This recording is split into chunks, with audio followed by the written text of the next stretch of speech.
And that's a touchdown for Ben Sims. Welcome to Sikkim 365 Radio. Play fake. Paul with time again. Floats it into the end zone. And oh, what a catch for a touchdown by Samson Nakoa. My goodness. Just ripped it away from the defender. Sikkim 365 Radio is presented by IdealMRI.com. High-quality MRIs for $497 or less. IdealMRI.com. Your health is important, so is your budget. Giants secondaries dropped some picks this year for sure as Prescott steps into it. Cooper, touchdown, Dallas. The 3 o'clock hour is sponsored by Waco Custom Marketplace. Meats, sweets, Texas treats, and a cut above the rest. 425 Lake Air Drive, Waco. Van Buren plowing forward. No signal yet. I don't know how you can tell. Start peeling bodies off, see where that football's at. That's a touchdown. Boise State leads. And for the first time in 2021, BYU trails. Now here's David Smoak, Paul Catalina, and Craig Smoak. All right, here we go. Sikkim 365 Radio, 365 Sports. Alan Bishop, Keith Poza, right off the top in the chat room. The text line is open. Phone calls available, 254-339-1122. I had this just a little bit of an hour or so ago. Just an update. Remember, Charlie Brewer played at Baylor, went to Utah, left Utah. He has, in fact, he is in the transfer portal. I don't get the feeling he knows what he's going to do. He can be in the transfer portal. It's all part of paperwork. And I don't want to go right back down the road about whether he should play. That's your opinion. He has his opinion. I have my opinion. We have our opinion. But I do know that he's in the transfer portal officially. And so that's that, and we'll see what happens. I feel like truly that right now he's not in a rush. And he may never play college football yet again, even if it's at a group of five or even FCS level. Yeah, well, I mean, I don't know why there would be a hurry. It's the middle of the season. So, where's he going to go and what's it really going to matter right now for Charlie Brewer? He's got plenty of time to make a decision, and who knows what quarterback situations look like. There's going to be a lot of transfers the remaining next few weeks. He's not going to be alone. I mean, West Virginia alone's had 4 guys in the last 2 weeks who have jumped in the transfer portal. It's midseason, so there will be more. And then, at the end there will be a run.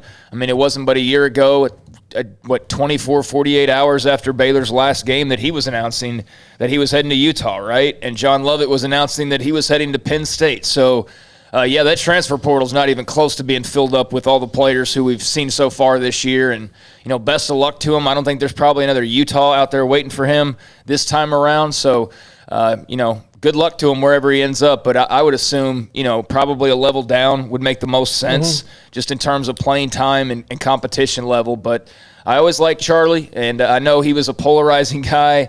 But good luck to him. I was asked why I did not post it in the premium section, and I'll tell you why. I put it up on the Twitter feed. I got the news. I believe that perhaps popped it before anyone else, not that it's a huge story. And the reason I didn't want to do it was because I knew what the thread would look like inside premium section. He should hang him up. I love Charlie Brewer. He's an idiot. It's always on the move again. So I didn't do it. Somebody else did, and there goes that thread, which is fine, everybody. But it's a retweet. Well, he's on the move again. He was on the move like 2 months ago or whatever. He decided he would leave Utah. From Mike S., can a school pick up a guy in the portal and play immediately or start next season? He can play next season. Charlie Brewer's got a redshirt year. I'm feeling right now, just from my due diligence, is it's pretty much a 50-50, maybe not even 50% he'll play next year, or I'm not sure he wants to. Not that he can or not. I don't even know right now. If it's not in his heart, then obviously he's no rush to make a decision. He does seem like a guy, though, that's going to have to be around football in some form or fashion, at least in my opinion. I feel like he's going to probably, I don't know what Charlie's motivations are. Maybe he just wants to build skyscrapers for a living or something, but he just seems to love the game so much that it's hard to imagine him not having some role in it. But then again, he also is not really the big personality either, so I don't know if coaching is necessarily what he would want to do. But yeah, it's it is what it is. He is, like I said, I call him a polarizing figure. He was very much that for Baylor fans, and I guess remains that way as well, so I can understand why you did what you did. But like I said, good luck to him. And like Scotty B said, maybe get into coaching. We'll see what happens. Jermaine Bell, all the transfer portal guys need to have a private Facebook group and join forces and go to Kansas.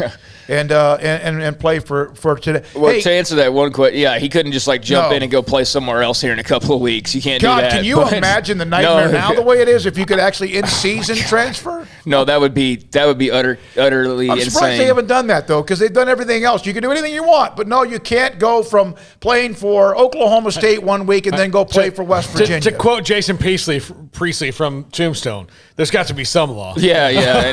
But I understand why you asked that, because who the heck knows at this Great point, question. right? But no. I was like, okay, wait a minute. But Jermaine, thank you. From Keith, he's the ultimate competitor. Imagine he'll max out his eligibility and leave it all in the field. And again, there's no rush. He's got time, but that's official. And it's not it's not huge breaking news, but it's the next process. You decide to leave because you have a redshirt year left because you didn't play in 4 games. Then you have to enter the transfer portal. You have to go through that, and on and on and on. All right, now I want to get into at some point today, and I want to kind of think through how I'm going to position it. But Memphis, remember Chapter 2 of the Big 12, which Boise State and speaking of which, Jeremiah Dickey, their athletic director, will join us today at 5:30.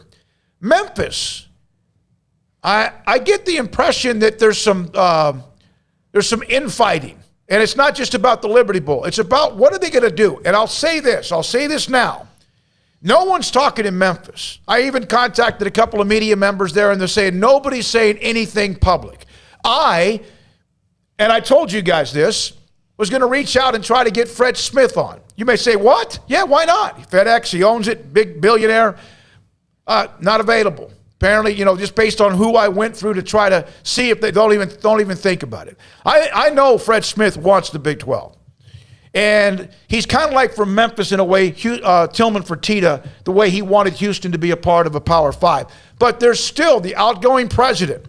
I don't know if the term is dragging his feet because he doesn't want to lock in something for the incoming president. Here's the problem, Paul. The Pac-12 is going to have their TV contract probably set up here, I would have thought by the 1st of November. Somewhere by then, it might be later. Once that goes down, and then whenever Texas and Oklahoma decide to start the 27-month get out of the conference clock, because you have to do that, When those two are done, whenever you have the Pac-12 TV thing done, which gives the Big 12 a little bit of an idea of what's going on, and then you have Texas and Oklahoma, we know they're leaving, but if they want to start that 27-month clock, which legally they don't want to do that yet, and that doesn't mean they have to wait 27 months because that could be negotiated. When that happens, the Big 12's moving on to Chapter 2 pretty much. We've already said Boise State and Memphis are on the radar.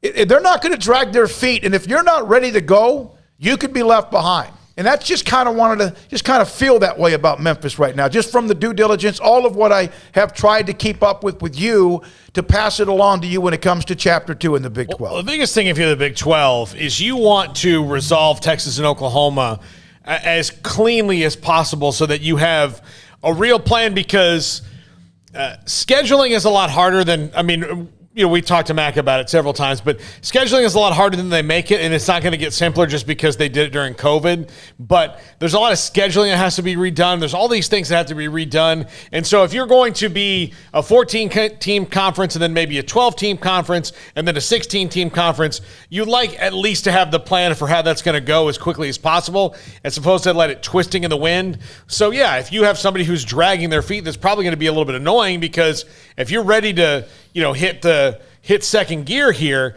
and somebody's not ready, then it's going to be like, all right, well, who is ready? That doesn't mean they don't want to be involved, but I get the feeling that there's a lot of cholesterol in the system. There's like a lot of, the oil's gotten dirty, and the Pistons aren't firing. Remember, it was just a week or two ago we talked about the stadium, and then there's the bank in Memphis that came to the table and said, hey, and they're going to name it after the bank, and there's going to be, and don't think that FedEx or Fred Smith and also DHL and others aren't going to feed that as well. They are. But I just kind of got that, and it's been kind of a lull, but that is kind of something that's simmering a little bit about whether Memphis is ready to make that commitment, because if they're not, they will be left behind. And that's not saying that's happening, but I get the impression that Memphis is dragging their feet all of a sudden. Nobody's talking. That doesn't mean that's a bad thing, but I hope that they're ready when that ball drops, that they're ready to join the Big 12. Yeah, I guess I would be curious, and obviously not enough has taken place yet to really have any idea, but, would that close the door for someone else? Because you wouldn't bring in 3 teams. That would be an odd number, and that wouldn't make any sense. So if they're one of the 4 being looked at as a phase 2 potentially, because you brought that up a few weeks ago, and then they can't, cut the mustard for whatever reason, you're not bringing 3 teams in.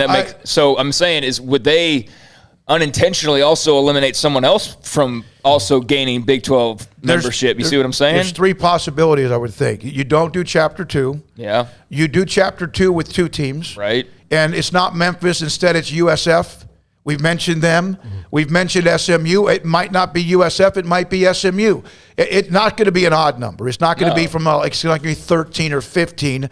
Or you find the next person on your radar, and that's going to be kind of interesting. One of the things I've heard, by the way, is Tulane, which I know doesn't bring a lot of energy with their name, but what they are academically, and also there's another city that's kind of like Cincinnati or like others that they're trying to put in position here.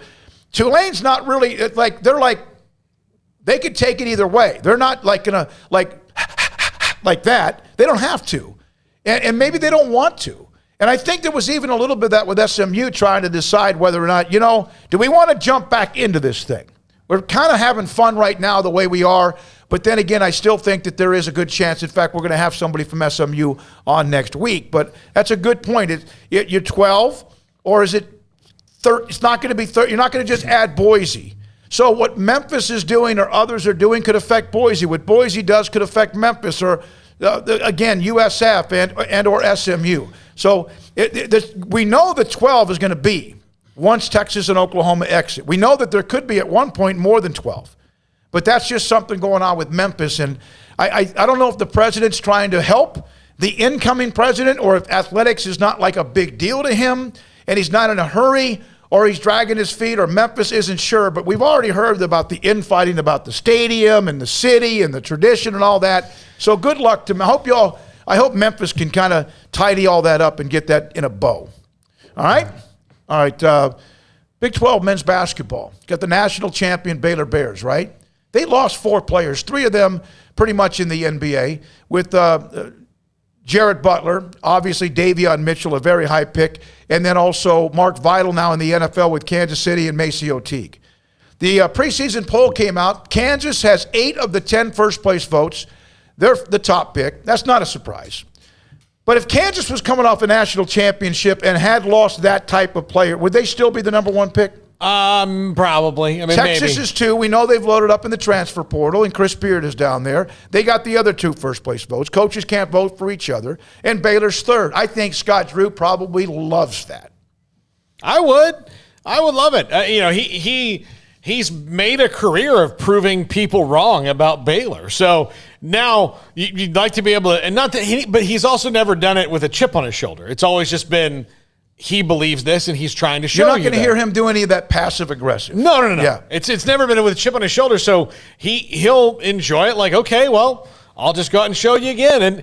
But it is the reality that, Baylor to a lot of people probably falls in one of those categories, the one-off schools that have done this fall in right now.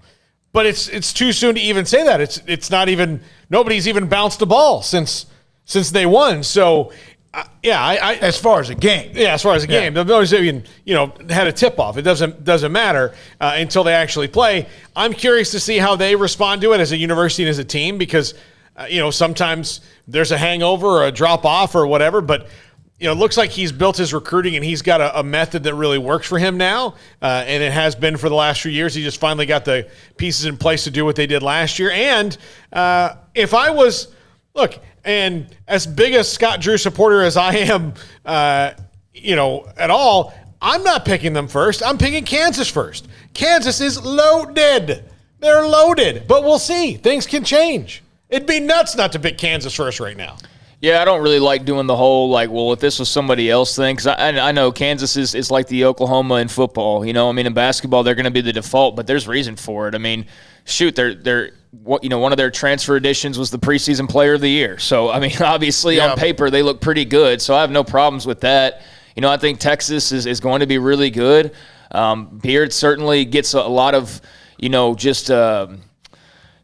got a lot of people believing that he's going to have that thing scooting along like he did at Texas Tech sooner rather than later, and they obviously hit the transfer portal very hard. Now, a lot of people point to like a Baylor, for example, with the transfer portal and the fact that their team last year had guys, but again, slight differences. Those guys were on campus for 2 and 3 years. They weren't off season and then on the court and then that was it. No, Davion Mitchell was around for 3 years.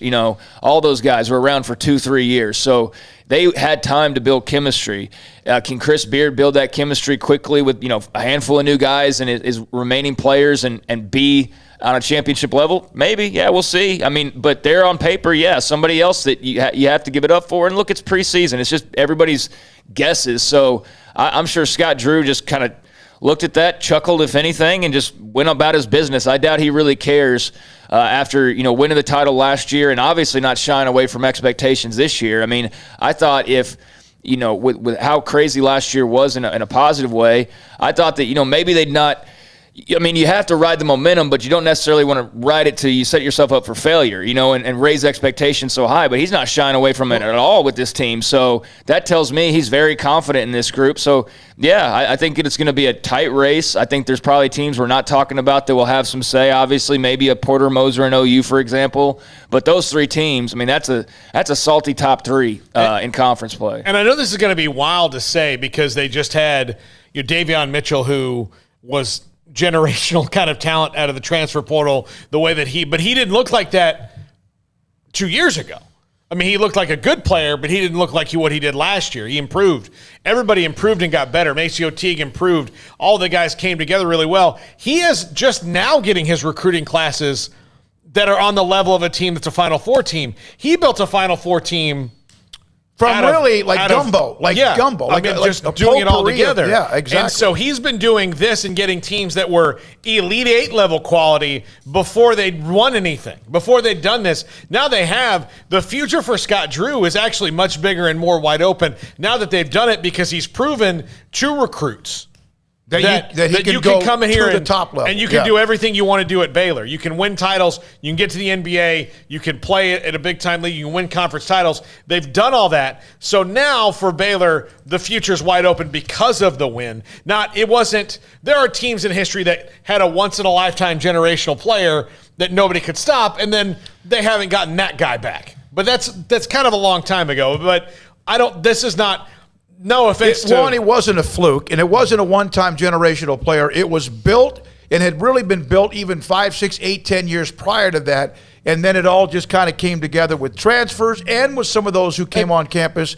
And they got a couple of key transfers for this year as well, including a Kinjo from Arizona. But you could make the argument that Scott Drew has never had a once-in-a-lifetime player. Well, he's had good players, but he's never – We thought Perry Jones might be that. It didn't work out that way. And even Isaiah Austin, of course, the health issues as well. Let's do a couple of chat, then a couple of calls. Grant Tapp will join us 3:30. He was the head coach at Baylor the last time they played Brigham Young in back-to-back years. Jennifer, Texas guys is always ranked too high. Mike Bean, KU owns the league in. Yikes. From Keith, meaningless fodder for the 24-hour news cycle. Yeah. Keith Posa, Tulane's uniforms are absolute fire. From Scotty, another piece of motivation for Baylor men's basketball. Robert said, how is Texas too high? Their second team would be a top 25 team. Robert, you took that right off of Jeff Goodman's tweet. I saw that. He said even their backups might be ranked in the top 25. We're saying, are they high in the Big 12 at 2? That's probably what I think most of us had. We said 1 and 2 and 3. Where do you think it will end up based on the coaches? No one's surprised by it. It's a discussion. Robert, thanks for the call. Have you looked at their roster? We just discussed that as well. From Jay, whatever. No, Texas wouldn't. From Jay, until you all prove it, talking about Texas to Robert. Let's see here. From Jacob, can't wait for the Baylor versus Alabama basketball game during the Challenge Roll Tide. And there's more and more on basketball. And then also Baylor still seems to be getting their kind of guys, though, just higher ceilings. Mm-hmm. Excited to see Brown, Love, among others. Sohan from Keith as well. Here we go to the calls. All right, 3 calls, rapid fire. Josh in Washington, thanks for your call. Mr. Cat and the 2 Smokies. How are y'all today? Doing great, thank you. Good. Raining up here, but hell, man, you'd think the sky was falling down in Norman right now. Like they'd be 4 and 3 or 5 and 2. With everything that's going on. But we were talking last week, and Craig was mentioning physicality was going to win the game. In the Cotton Bowl, and there's a lot of truth to that, And later on, Mr. Cat was talking to a gentleman out there making their picks, and I think the other guy picked Texas, but Mr. Cat had taken OU just by like 3 points because of experience, and a lot of truth to that. But for me, the biggest catalyst in that game was coaching. Texas just got flat out coached, that day, But is that going to happen all the time? No, it's not going to happen. But it happened Saturday. It's a great game. Not so great for the other team, but maybe we'll see them, or maybe we won't see them down on the line with what's going on. But I guess my comment and question for you guys, and you guys just give me an opinion how this thing might go, is, the stupid, idiot Oklahoma fans, that suffer from rectal cranial inversion, our coach on the second half, puts Caleb in, team's going, moving and jiving, and, our coach that has the biggest balls in Dallas at the time decides to put Spence back in, and you all start to boo him. Sooner fans start to boo him. He goes in there, makes the pass like he's supposed to do under pressure, ties the ball game, everybody's laughing like a circus clown. You got a Pandora's box, guys, that you got to need to open up on Saturday that you're going to be looking at, because, I can just see it now. Welcome to ABC Sports, home of college football, where the Oklahoma Sooners are hosting the TCU Horned Frogs, and we're going to be a monumental matchup. Well, let's go down into the field. Well, down here on the field, we just got the coin toss, and, here comes the team right now going to make the first play. Woo, woo, woo. Man, Joshua. I hope collectively. Yeah. Joshua, you're losing me, man. I get it. You're an OU fan. Collectively, if the 86,000 people don't do that, how do y'all see that going? Because, hey, it could go a lot of. It could be, you get all this distraction about the quarterback battle, and you're booing. Guy, have you seen Spencer Rattler's stats? They're not that bad. He's 38th out of the whole subdivisions, and he's third in completion percentages. I mean, how do y'all see that going? If you guys are that stupid to boo him, take a TV, put it in your bathroom, slap some super glue on your ass, sit in the toilet and think about it, because Joshua, it's not going to be good. Life is not that angry. I'm going to read this text because it fits into your Thank call. you, Joshua. I almost lost you a couple of times. In fact, I did, and thank you for the call. And he's very fired up.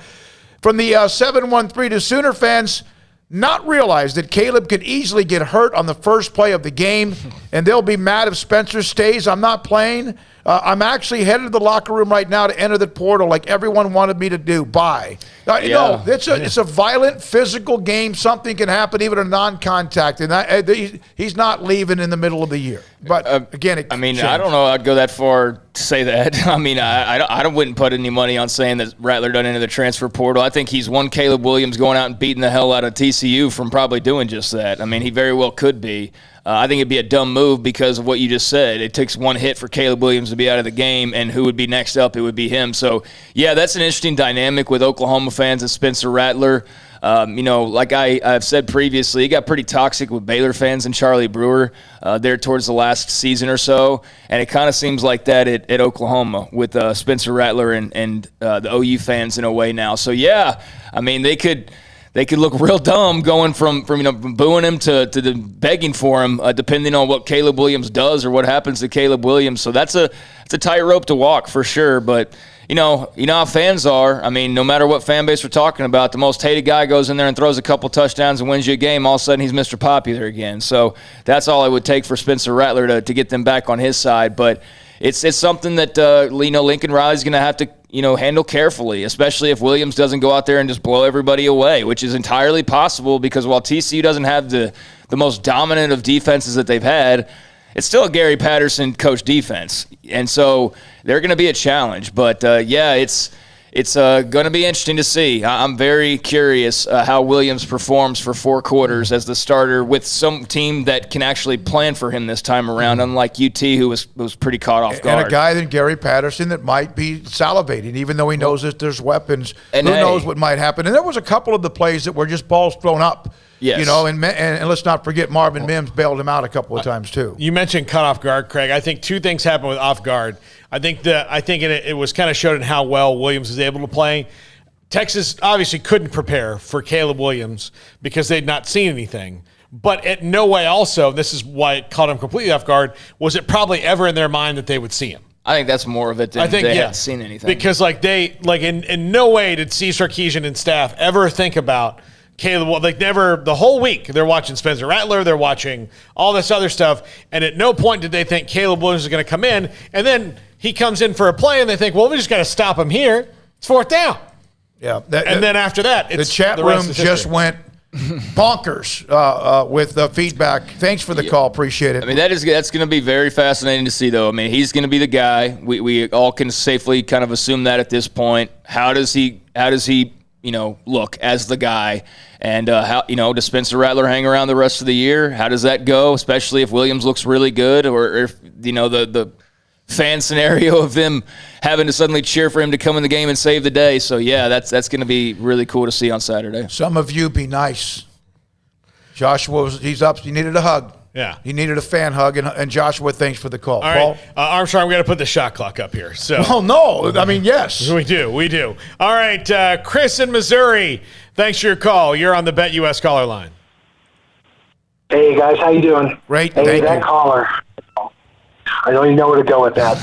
I'm going to keep this short and sweet. My question is, it started with Gruden and then moved on to Schefter.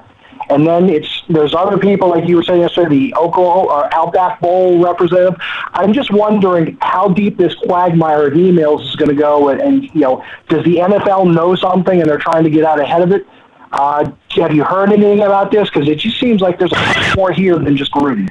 Well, okay, thanks, guys. There's 650,000 emails in an investigation that centered on Dan Snyder and his football team, and the people who wanted that investigation, the former employees who had a hostile and terrible work environment, are all kind of miffed. They're like, yeah, great, John Gruden's fired. Never worked for him. What's going on with what happened to me? There are some, in fact, that contacted a couple of attorneys, the cheerleaders, among others, that are wanting to know if, in fact, some of the nude pictures that are out there of them that have filtered through that 650,000, and how far out are those going? And they want to know where they are, and are they a part of that?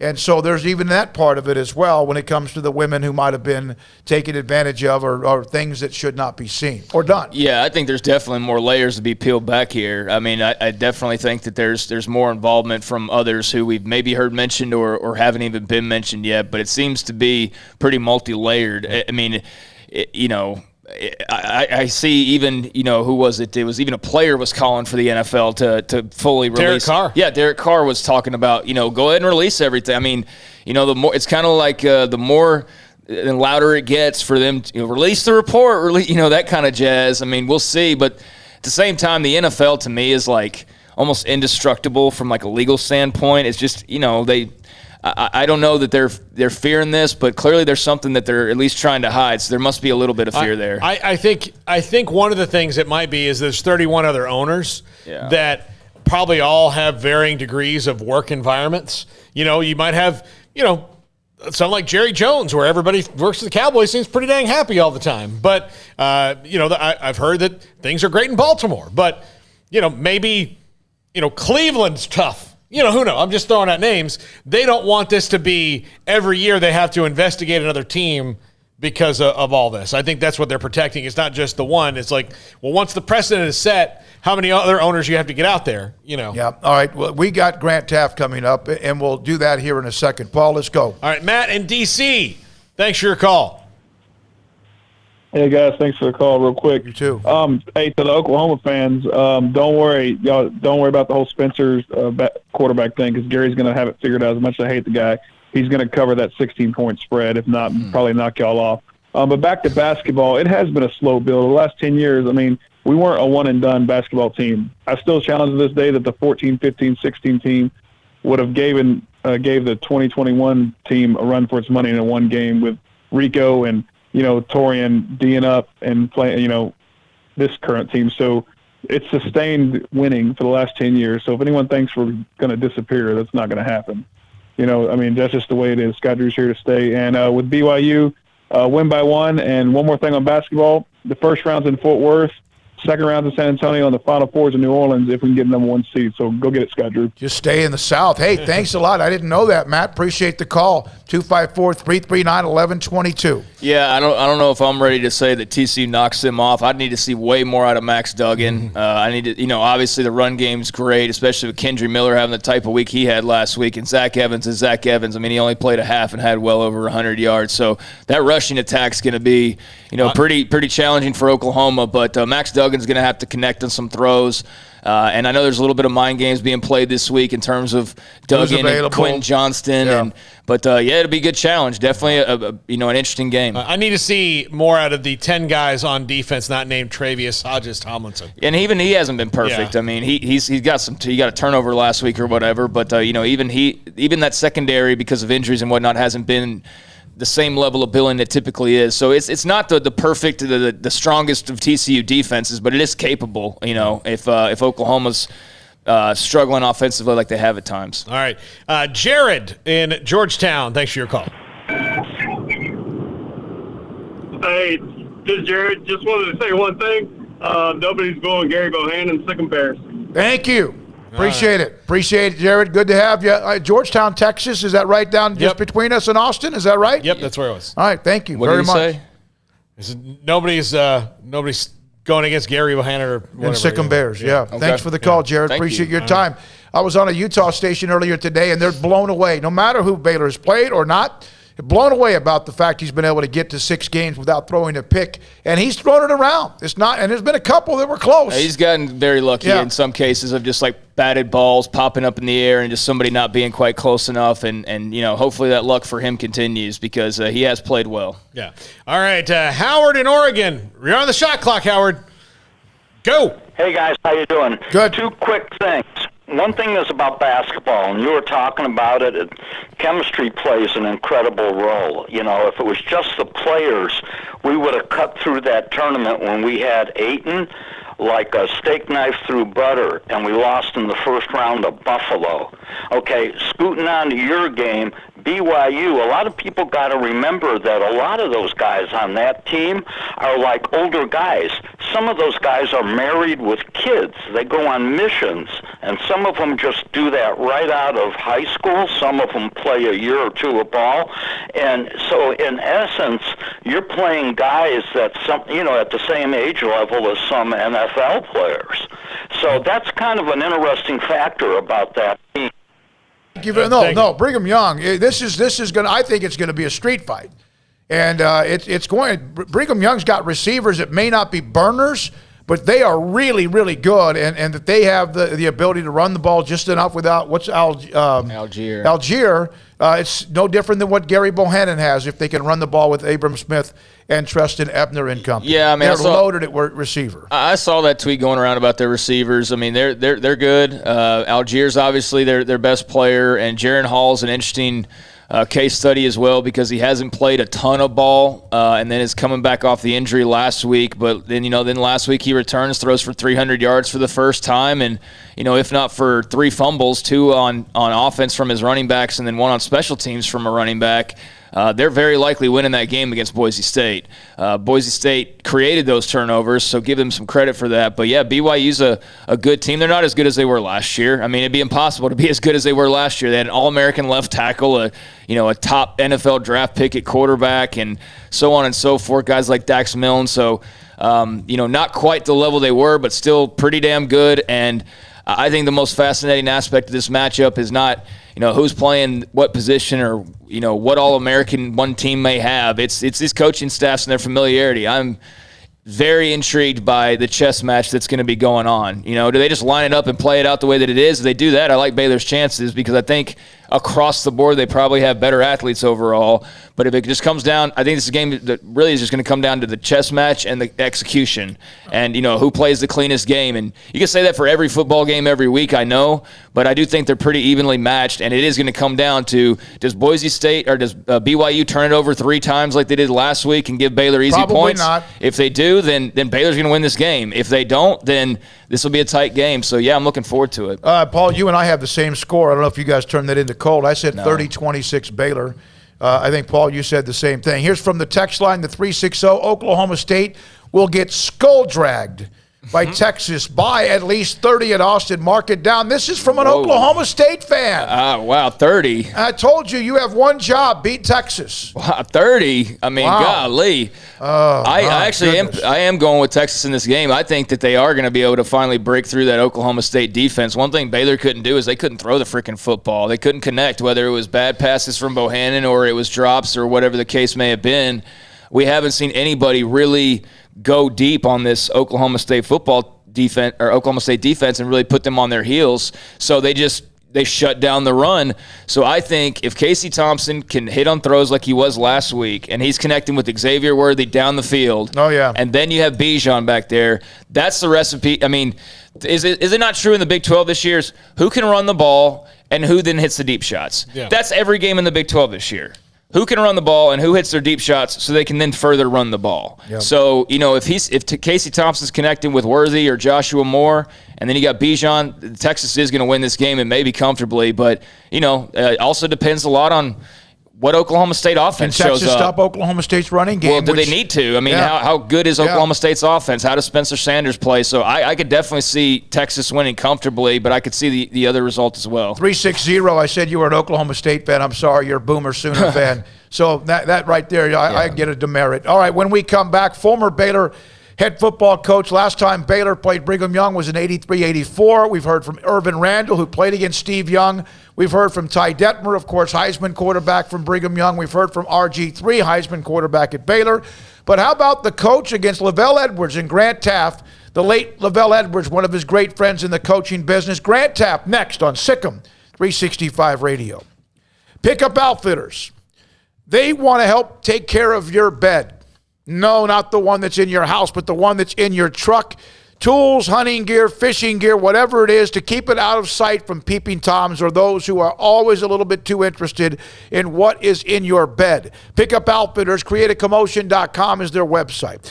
They have the ability to keep things from sliding around in the pickup truck as far as in your bed, back in the bed. So they also have bed mat cushions, lay-in and spray-in mats.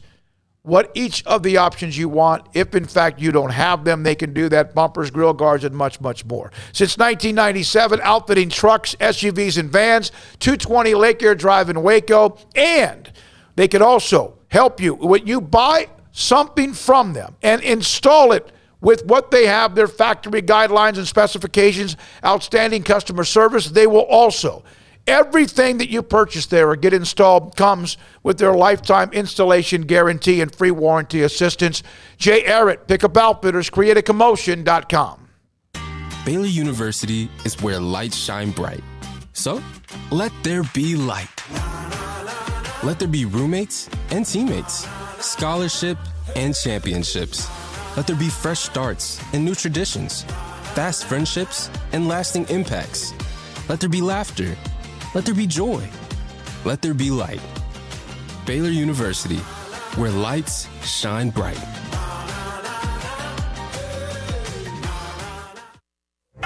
Boots add protection. Good boots help you climb better and move forward faster. And when your son or daughter steps into the boots of a U.S. Army officer, they also learn how to lead.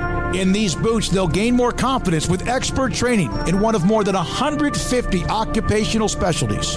In these boots, they'll stand a little taller and lead a team with diverse backgrounds and areas of expertise to successfully accomplish whatever challenge comes next. In these boots, they'll earn respect with valuable experience from day one that will give them solid footing for success into the future. Highly qualified candidates who earn a spot on our team can receive comprehensive health care coverage, college tuition assistance, and a bonus of up to $40,000. See all the things your son or daughter can achieve in our boots at GoArmy.com. U.S. Army Waco Recruiting Company, 254-598-8131 or 254-776-1543.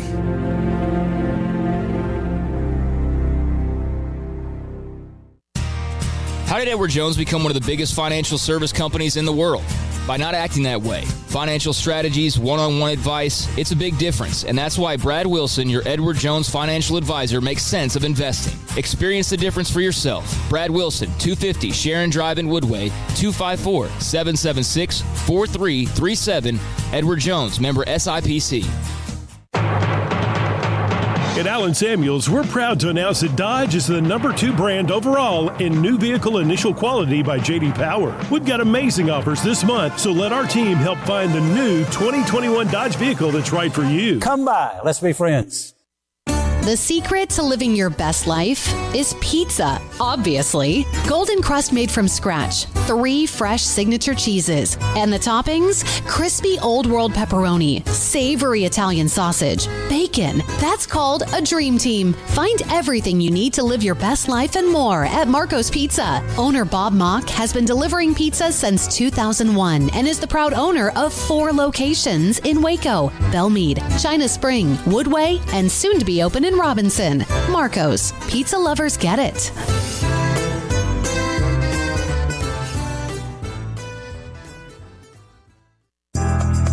Riverbend Liquor and Wine, Lakeshore Drive at North 19th Street in Waco is a hidden gem. They've got a great selection of spirits, wine, and the most extensive selection of craft beer in Waco in their gorgeous walk-in fridge. And they have an amazing array of high-end bourbons like Pinhook, Weller, Buffalo Trace, Brush Creek, Hotel, Garrison Brothers, Thomas S. Moore, Hooten Young, and Bardstown. Great customer service and a convenient and speedy drive-through window. Riverbend Liquor and Wine. Find out more on Facebook and Instagram.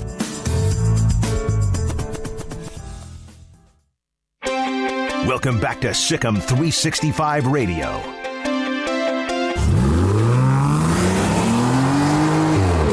This This segment on Baylor Athletics on Sikkim 365 Radio is brought to you by Richard Carr Buick GMC Cadillac. Learn more at richardcarr.com.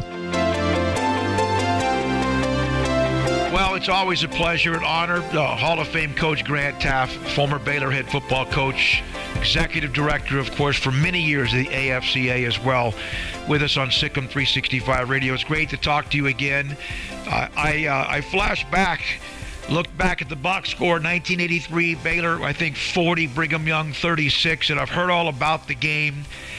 When I bring up Brigham Young and Baylor, what do you remember? Oh my gosh, action. I think of action on the football field. I think of my very, very close friend, Lavelle Edwards.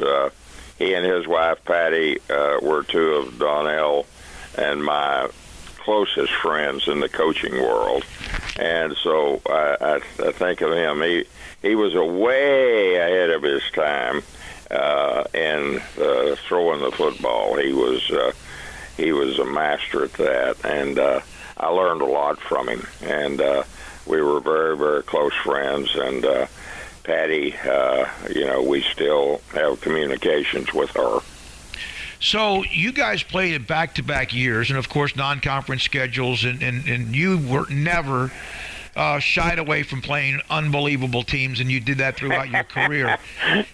We played the who's who of the top 10, we like to say. Yeah, you did, and you won a lot, and you beat some of those teams, and great memories. And I remember the stories, whether it's Michigan or Florida State or whoever it was, Nebraska, and you played them. And Brigham Young, of course, during that time, they were rolling. And oh yeah, the 83-84. Did you reach out to Lavelle? Was that one of those things where you guys said, "Hey, let's play each other"? How simple, or was it simple back in those days?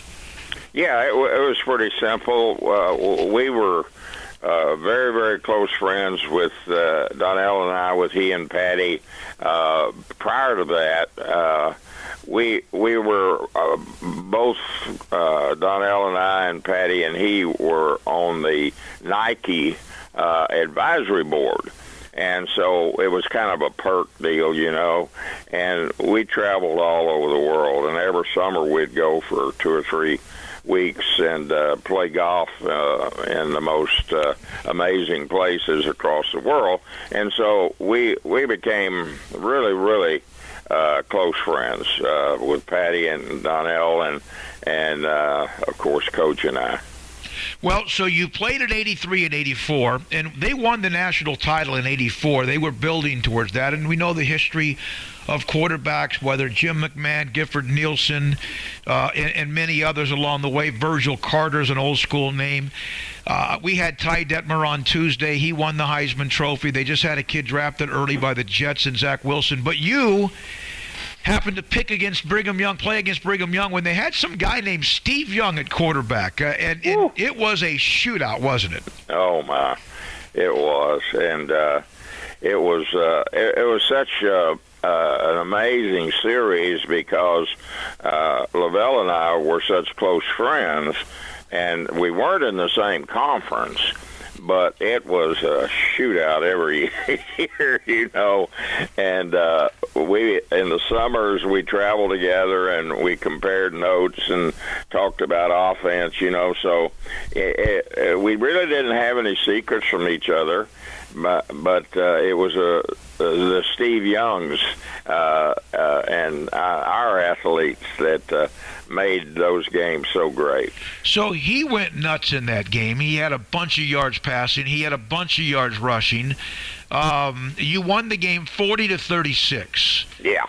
But sometimes the story is not just the game. You have a story about after the game because he came, charging across the field? Yeah. Yeah, when the game's over, normally 99.9% you meet the opposing coach whom you're know well or good friends with, as I did with Lavelle, and so the game's over, and it was a crescendo of a game, and so I'm going across the field to meet Lavelle, and I see out of the corner of my eye, I see this movement and I looked, and it's Steve Young, and he is running as hard as he can directly to me. So, I'm an old linebacker, so I just turned and kind of squared my feet up. I thought he was fixing to try to level me, and I was going to try to level him, And he came running up to me and planted his feet, and he said, "Coach Taft, wasn't that the greatest game you've ever been involved in?" And I said, "Steve, it was."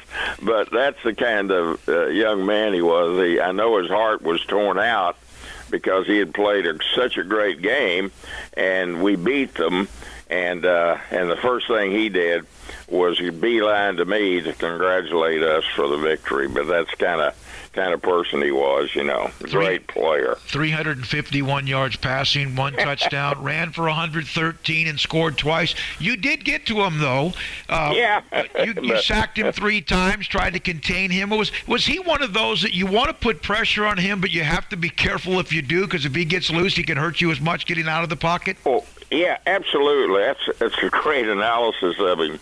And folks like him, they individually just put so much pressure on your defense, and he was so highly respected by his teammates that they just played so hard for him as well as for Lavelle and BYU itself. And you had that rotation between Tom Mickey, Cody Carlson. You had 317 yards, or nearly 300 yards rushing, led by Alfred Anderson, who scored the game-winning touchdown. Wow. Yeah, it was an unbelievable game, Smoak.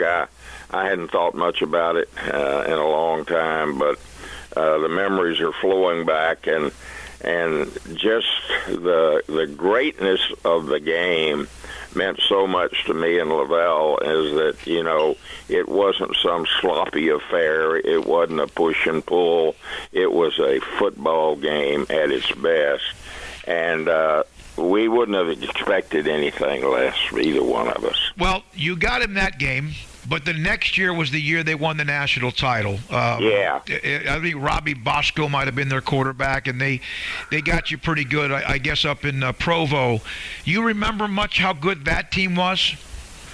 Well, they were pretty good. They put a whipping on us, and we were sort of starting over again, so to speak. We had a really great team, and it graduated a lot of folks, and so we were kind of starting over again, and they were sort of retained, and they were darn good that year. They were really good, I would say. You have, in all your time of how long you were in college football, Grant Taft, the Hall of Fame coach, with us on Sikkim 365 Radio.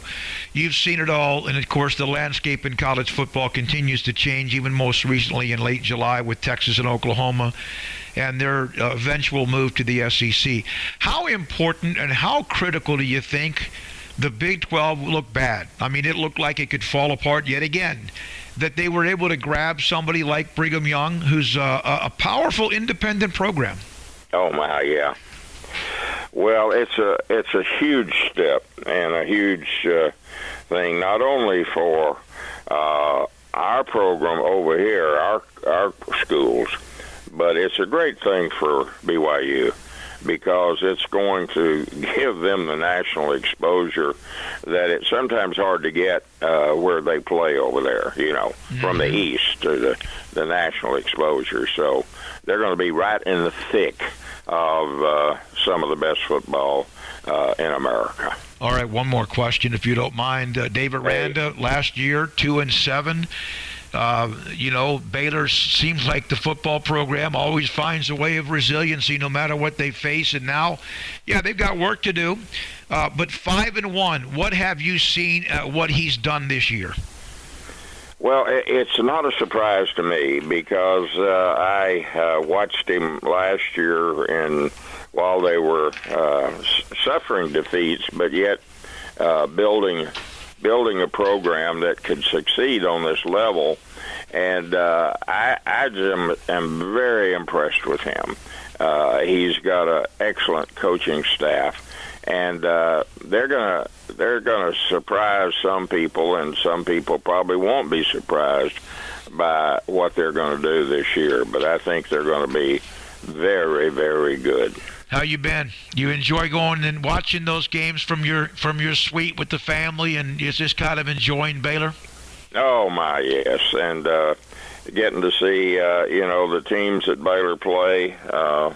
It's a great time of life for us and for our family, and so we just pull for Baylor and hope that they can have a great year this year, because we really, really like the coaches out there. You know what? I have to bring this up because Lane told me this. You finally learned how to listen to us, didn't you, on the app?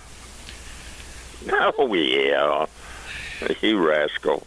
You got us, and you were the first person I called back in March of 2020 when things changed, and I'll never forget, you kind of gave me one of those pep talks and said we're going to make it, and you were huge in helping us get to where we were and obviously where we are today. We appreciate you always, Coach.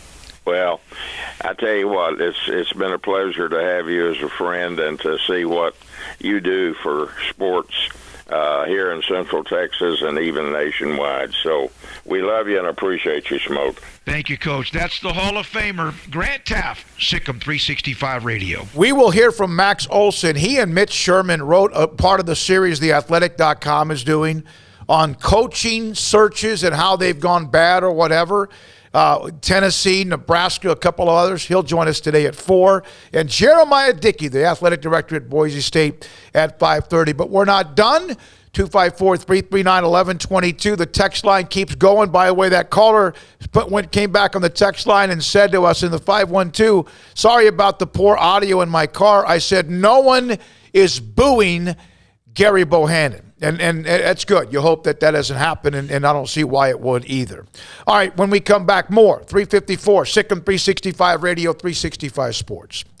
26 letters in the alphabet, 600,000 words in the dictionary, and 3 of them said together can change anything, especially if it's a Friday night or maybe after a game on Saturday. You've had a pretty good time, or any night. Let's order pizza. The dough made from scratch at Marco's Pizza, 4 locations in the Waco area and dozens, 1,000+ stores around the country. Bob Mock, the owner in Waco, with a new location in Robinson, plus they're in Woodway, Belmead, and China Spring. Fresh signature cheeses, 3 of them combined with melty blanket of perfection on top of the pizza. The Italian family sauce original since they opened up in the late 1980s. Marco's Pizza has all the appetizers you want, salad if you want, wings if you want, much more if you want. But you have to call them or go to marcos.com and they will deliver it to you, or you could pick it up at one of their stores. Bob Mock with 4 locations in Waco, including the new one in Robinson. Marcos.com. Marco's Pizza. Pizza lovers get it. When it comes to me and my money, I know the way it should be. I need a partner I can count on. That's Genco and me. Refinance your vehicle today at Genco with rates as low as 1.69% for 48 months and have 90 days of no payments. Refinancing can lower your payment, so you pay less for your car. Apply online and get an additional 0.1% off our already low rate. Thank you, Genco. And don't forget, your vote counts. Vote today for your local school to win $1,500 with Genco's School Spirit Competition. For more information, go to gencofcu.org. Annual percentage rate subject to change without notice. Subject to credit approval, membership eligibility, and loan policies. NCUA Equal Housing Lender. They're people I trust. They treat me like family. My money, my future, my credit union. Genco. At Ideal MRI, we feel blessed to be a part of the Waco community. We're a small family business right here in Central Texas, and our goal is to bring down the cost of healthcare while maintaining high quality. At times like this, the cost of healthcare has never been more important, and unfortunately, significant illnesses and injuries still occur. That's why Ideal MRI is open and here to serve you through the difficult time. We offer premium MRIs just like a hospital with state-of-the-art technology and specialists, but you'll pay less. sometimes thousands of dollars less, whether you're using insurance or not. At Ideal MRI, we accept most insurance, and there are no hidden costs, even offering financing if that's needed. Everything included in the price, and you'll not get something as a surprise in the mail later on. If you need an MRI, ask your doctor about Ideal MRI. They'll know. You can schedule an appointment safely from home online in minutes at idealmri.com or give us a call, 833-IDEAL-MRI, idealmri.com. In the market for a quality metal building? Since 1943, Pioneer Steel and Pipe has helped Central Texas residential and commercial customers with metal building design, panel options, building components, and trim options. Pioneer Steel and Pipe's residential line is energy efficient, offers low maintenance, reduces insurance payments, is impact resistant, and carries up to a 45-year limited warranty. In addition, they can also help you find a metal building contractor for your project. Pioneer Steel and Pipe with locations in Waco and Bryan and at pioneersboys.com.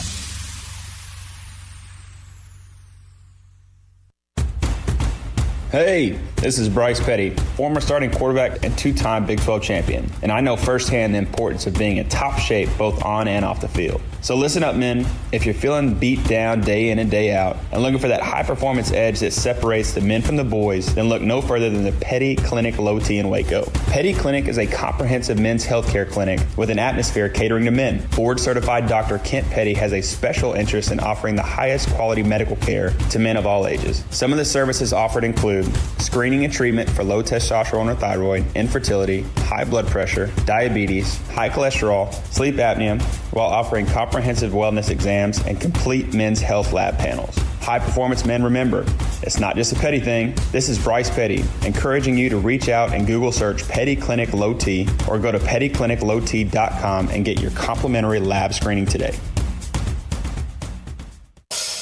Welcome back to Sikkim 365 Radio. It's time for our weekly segment with Max Olson of The Athletic, brought to you by Pioneer Steel and Pipe, where customer service is their main focus, and best in metal, steel, and pipe for large or small projects, with 2 locations in Waco and Bryan.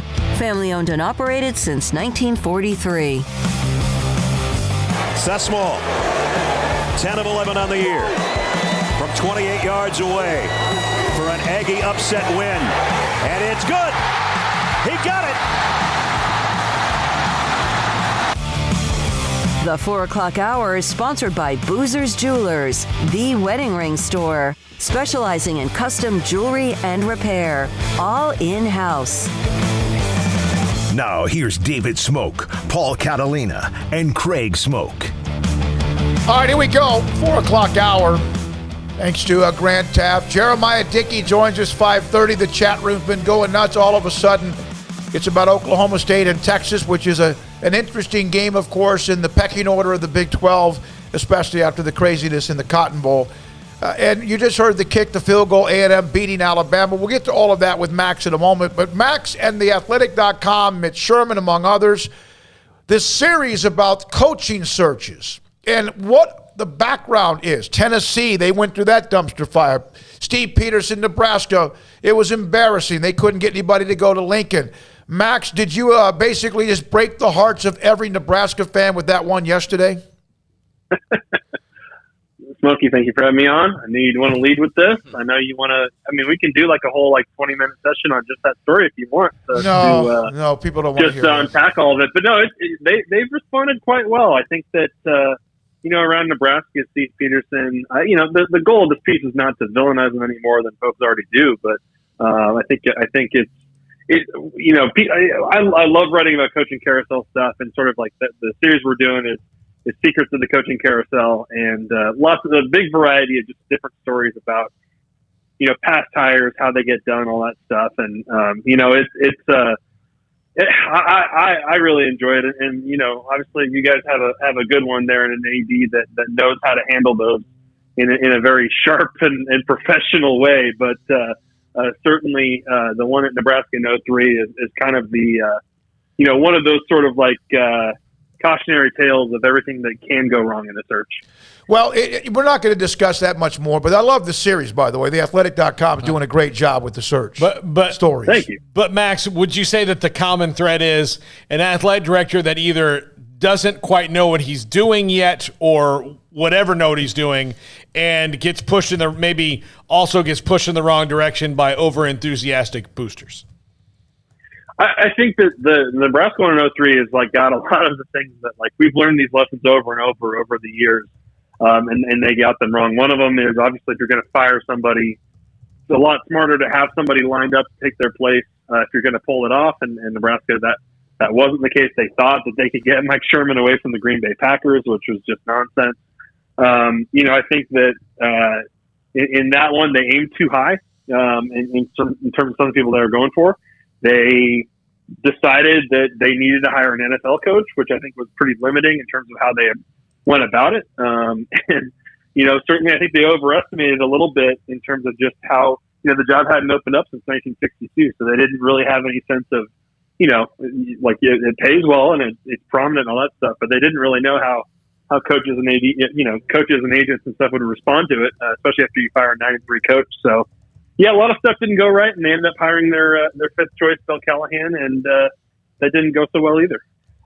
So, Max, Red River was crazy, obviously. A lot of craziness last Saturday, but just what do you make of, the game itself and all the fallout for Oklahoma?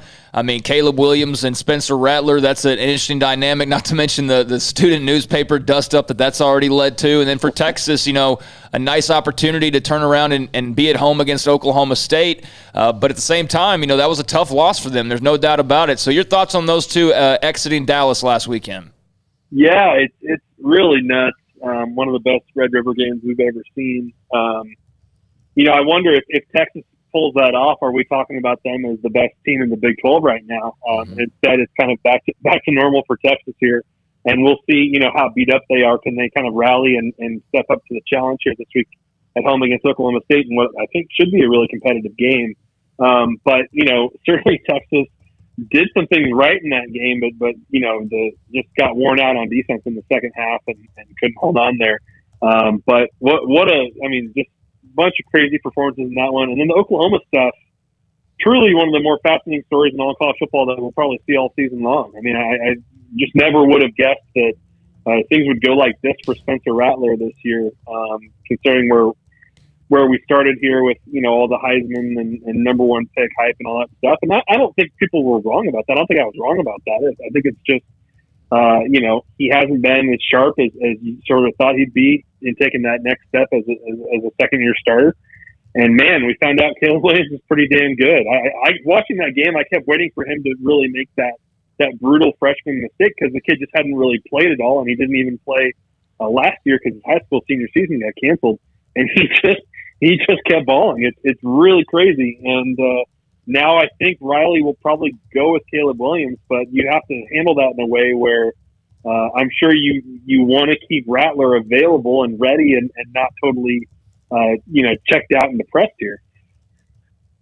Max Olson, again, theathletic.com. It was an unbelievable game. And then later that night, okay, hold my beer. You had A&M and Alabama, and what A&M was able to do with the win for Jimbo Fisher, because it looked like they were headed to 0-3 in conference play, and now they're kind of at least, hey, don't forget about us.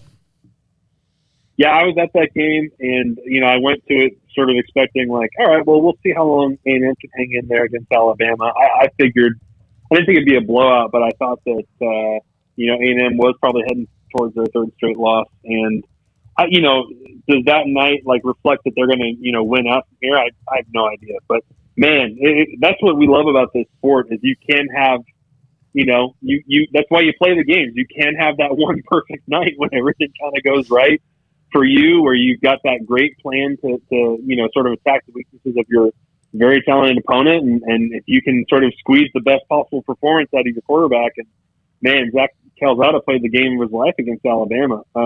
Just so impressed, and really just being down there on the field at the very end, stuff like happy for that fan base, happy for those players and stuff, and certainly that's a massive one for the future of the program there for the Aggies. But wild to watch, and I don't know with Alabama, I feel like they're kind of a year away.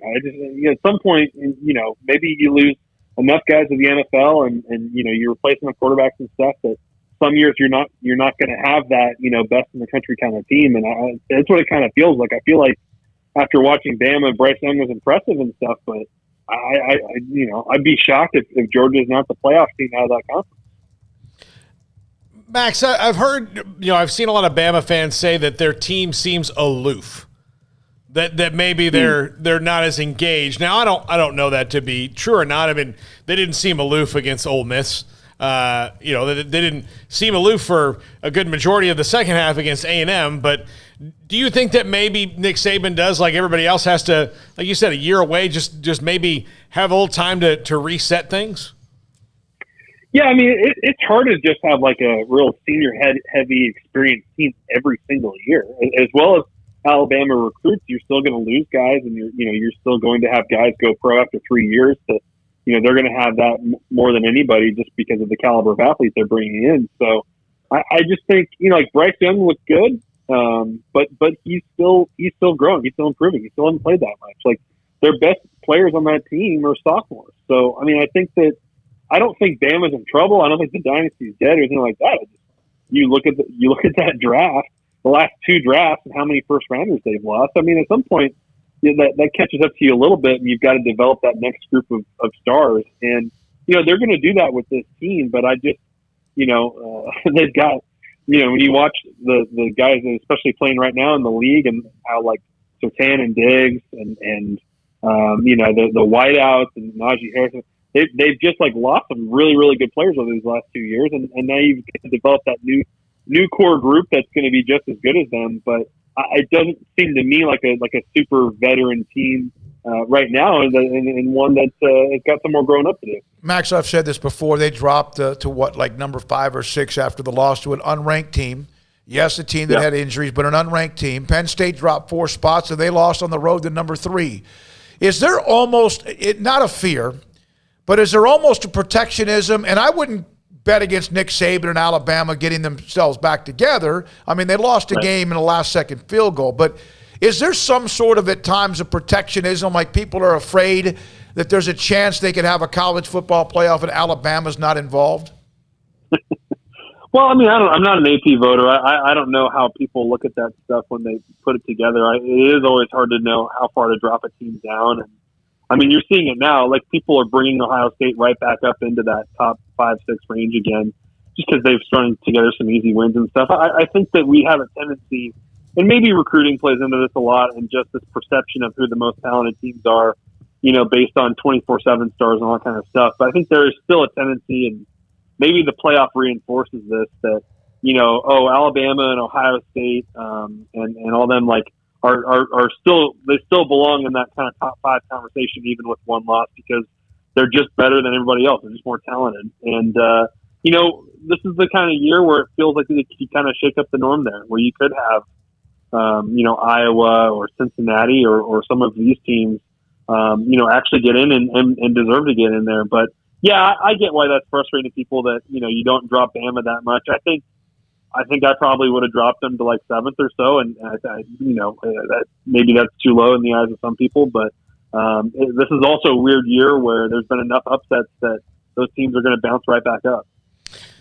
Georgia and Kentucky is the marquee game this week, Max, and I don't think anybody would have picked that to necessarily a marquee game, even though Kentucky going in looked improved with Mark Stoops. What do you think about that game, and do you think that Mark Stoops will still be at Kentucky in a year or two? Yeah, I mean, it's the middle of the season now, but that looks like it's going to be for the division there. Certainly, that game between Georgia and Kentucky, and I think that Georgia's just continued to be so impressive. It really doesn't even matter like what's going on with their quarterback situation and how those guys are playing, because they can just absolutely stomp you on defense and run the ball with 4 blue chip running backs and a good offensive line and all that. And run you over and still balance all that out with an explosive passing game. So I think Georgia will handle this one. Kentucky's been fun to watch. They've won some close games. Certainly that game against LSU was quite a statement and really puts Coach O in a bit of peril there with that one. But I think Mark Stoops has done an awesome job. Some of my colleagues like to argue that Kentucky is the best job in the country because you can win 7-8 games a year and everyone's really, really happy with you. And, no one gets that. Like, there's not that expectation and stress that you have to be in the SEC title game and the playoff team and all that. So Mark Stoops has got it pretty good, but you would think he's the kind of coach that more and more schools should target for those big time openings, because I think that just as a program builder has done a really sharp job there in Kentucky at going to a basketball school and giving them a really legitimate football program. Max, Baylor bounced back in a nice way after that loss to Oklahoma State, just demolished West Virginia at home.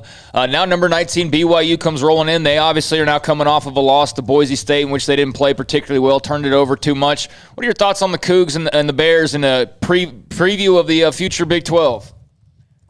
Yeah, it's, a little bit of a bummer that BYU lost last week, just to take a little bit of the hype off that game. But, I think that it's a great opportunity for Baylor. I think Baylor, to me, has looked like a top 25 caliber team, and I think probably will be back in that mix here pretty soon. I think that this is a great. I kind of think, we all know about sort of like the unique, matchup elements of this one, but I kind of think that's an advantage to Baylor, just in having that better sense of scheme and personnel on BYU. I know that kind of goes both ways, but I think this is a good spot for Baylor. I think they're going to win this week, and I just, as we see, I've just been so impressed by Bohannon, the way he's continued to take this job and run with it and keep improving. And Baylor's just doing a lot of things right in all phases, and that, I think it's going to give them a chance to be very competitive in this Big 12 race, and which does still feel pretty wide open. This one doesn't affect that race, obviously, but I think it's a good chance to sort of get some more national attention. What do you think's going on at LSU? What do you think this is? Well, they barely have any players left at this point. Yeah. So many guys are hurt, it seems like. They got guys hurt. They're just going through it. They're just having – it's just an awfully unlucky year in a lot of ways. I think once again you could look at it and say, okay, did they make the right coaching hires? That still remains to be seen. They've still been kind of trying to chase that magic of 2019 where it all clicked together. But yeah, to lose the guys they've lost, to not have Keishon Butte and Derek Stingley and Eli Ricks and now their best pass rushers out for the season too. I think it's just kind of a season from hell, and we have a few of these every year in college football where you've got a team that has the talent to have a top 25 kind of season, maybe even be, in LSU's case, maybe it's sort of a dark horse playoff team, but everything is kind of broke the wrong way from the very start there, where you remember they had to leave town and go to Houston to get ready for their game at UCLA because of the hurricane there. So it's just been as brutal a start as you could possibly have for LSU, and with the schedule ahead there, it's not going to get any better. What kind of coach would you look for to replace Ed Orgeron? Because he's a CEO coach. He had great assistants in Joe Brady and Dave Aranda and others that are all gone now and did not replace them as well. Do you want a less of a CEO coach to take over for him if you're LSU, or do you get another one that can hire some great assistants again? Well, first of all, let me flip that, because I've been thinking about this week. What's the right job for Coach O after this? Good question. That's a really good question. He's got kind of a unique resume here. It's like he's not going to go be a DC for somebody or D-line coach, I wouldn't think. So I'm curious what kind of job makes sense for him, whether it's college or NFL. But I think with LSU, the expectation is super, super high. They want national title contention. They want to recruit at the top 5 level. They know that at that program, you have one of the most advantageous recruiting situations in the country because of just how many studs come out of their state. So I have to think that when we did the top 5 jobs thing, certainly you get a lot of votes for LSU, because there's a perception that, especially with the way you look at Les Miles, and maybe people would throw Orgeron on that, but you especially look at Les Miles and say, like, man, you can kind of make the argument that anybody can win there with how it's set up there. And, certainly when the last 3 coaches that they've had have won national championships, that's one of the best jobs out there. And I don't know. I don't know what's the perfect fit for LSU. I'm sure people will throw Lane Kiffin out there. I don't know, like you've got the Woodward Jimbo Fisher connection. Obviously, I'm not sure he would go there, although Jimbo could leave for free, but that's a job that's going to certainly command a ton of interest if it opens up. And you would think that they'd have a chance at the best of the best, but that wasn't. Last time they went for Tom Herman, and whiffed on him and settled for Orgeron. I'd be very fascinated to see which kind of coaches would be willing to leave for LSU this year. Max, one thing for me, and it's the level of play in college football. Some teams, of course, are struggling, but we saw some big boys even last year have their issues. Are we seeing so many great games because everyone's back to normal, even though there are still some hiccups along the way? Is this kind of been one of those years that's even more special because everything is closer to normal? I think so. I mean, I think that the two games I've gone to this season, other than, wearing a mask in the press box, it felt pretty normal in terms of just the game day vibe and all that kind of stuff. And that's very appreciated. It's been really fun. I think what we're seeing this season from like the parity standpoint probably goes back to the thing that is just so unprecedented, and that's how experienced some of these teams are, because you've got all these super seniors back. You had, fewer players go into the draft last year than typical by far. And, I think some of these teams that are doing really well this year and climbing up into the top 10 and stuff are teams that have a lot of guys back. They were able to get seniors to come back and build more experienced rosters than they would have expected. And I think that's paying off quite a bit. But for me, like it's fun to watch because you've got that going on. You've got obviously at places like, like at Ohio State or Clemson or Bama, you're going through some changes here. LSU is certainly one of them. It's a fun time here, I think, where, I think if we have like a pretty surprising playoff field, I don't think that's a bad thing. As much as people may care about TV ratings or who deserves it or whatever, like I think this might be a year where we're setting up for a pretty random kind of Final Four here, which would be a lot of fun. Thank you, Max. Appreciate your time as always. Thursdays at 4, one of the lead college football writers for theathletic.com with us, and they are going through a series of history of how certain coaching searches went down. And they even have one that was written that's interesting about college football, the toughest jobs for head coaches in college football. And it's not just because a program might win or the expectations are crazy, but also the ones that just can never win no matter who you are. I think number one in the survey of coaches and administrators was Vanderbilt, because Vanderbilt, the teams around them are never going to all of a sudden get worse enough. They're like Baylor, and I'm not knocking Art Briles here, but Baylor had the benefit of a slight Oklahoma and Texas dip, right, as Art Briles was bringing them into their ascendancy. Vanderbilt's not going to have enough teams do that to get to that level that Baylor was, where they were knocking on the door of being in the college football playoff. There's just too many obstacles in their way. Now, they can be good, and they have been good in certain years, but to be consistently good is really hard for Vanderbilt, given their academic standards. And most of it, like they even said in the thing, a lot of things is most of the people are just fine with it. Like there's not a big push for Vanderbilt to be great at athletics because of who they are. The other thing was Texas was on both lists. Yeah. Of the best jobs and the hardest job, or the worst jobs. And for the best job, for almost the same reason. The best job, you have all this financial support, and you're in a state full of recruiting talent, and they love football and all this. And then the other side is, well, they have all that enthusiasm and talent and all that also comes because they have expectations. And the Texas expectations are, we'll let you lose once a year, but after that, what are you doing with your life? And they have lost 4, 3, 5, 7 games a year now for over a decade. I thought Urban's comments about the whole Solich thing were really interesting. I know he's not a popular figure right now, but I think he said what everybody said. He's like, are you kidding me? You win 9 games, you do it the right way, he seemed really disgusted by what Nebraska did with Frank Solich, and I'm sure he was not alone. In fact, I know he's not alone, but that was interesting to look back on his comments from all those years ago and what he was thinking. And that was not Urban Meyer now. That wasn't like Florida national title Urban and all that. That was a much younger Urban Meyer, but yeah, you can tell a lot of people were put off by the way Nebraska handled Frank Solich. And they've never been the same. They've never been close to the same. They've had teams that have won 9 or 10 games a couple of times with Pelini, whatever. The one note about Kansas being one of the hardest Power 5 places, this is the great quote. Mark Mangino needs 2 statues. Now, some people could then insert a joke there. They went to the Orange Bowl and won. They fired him because he was mean. Yep.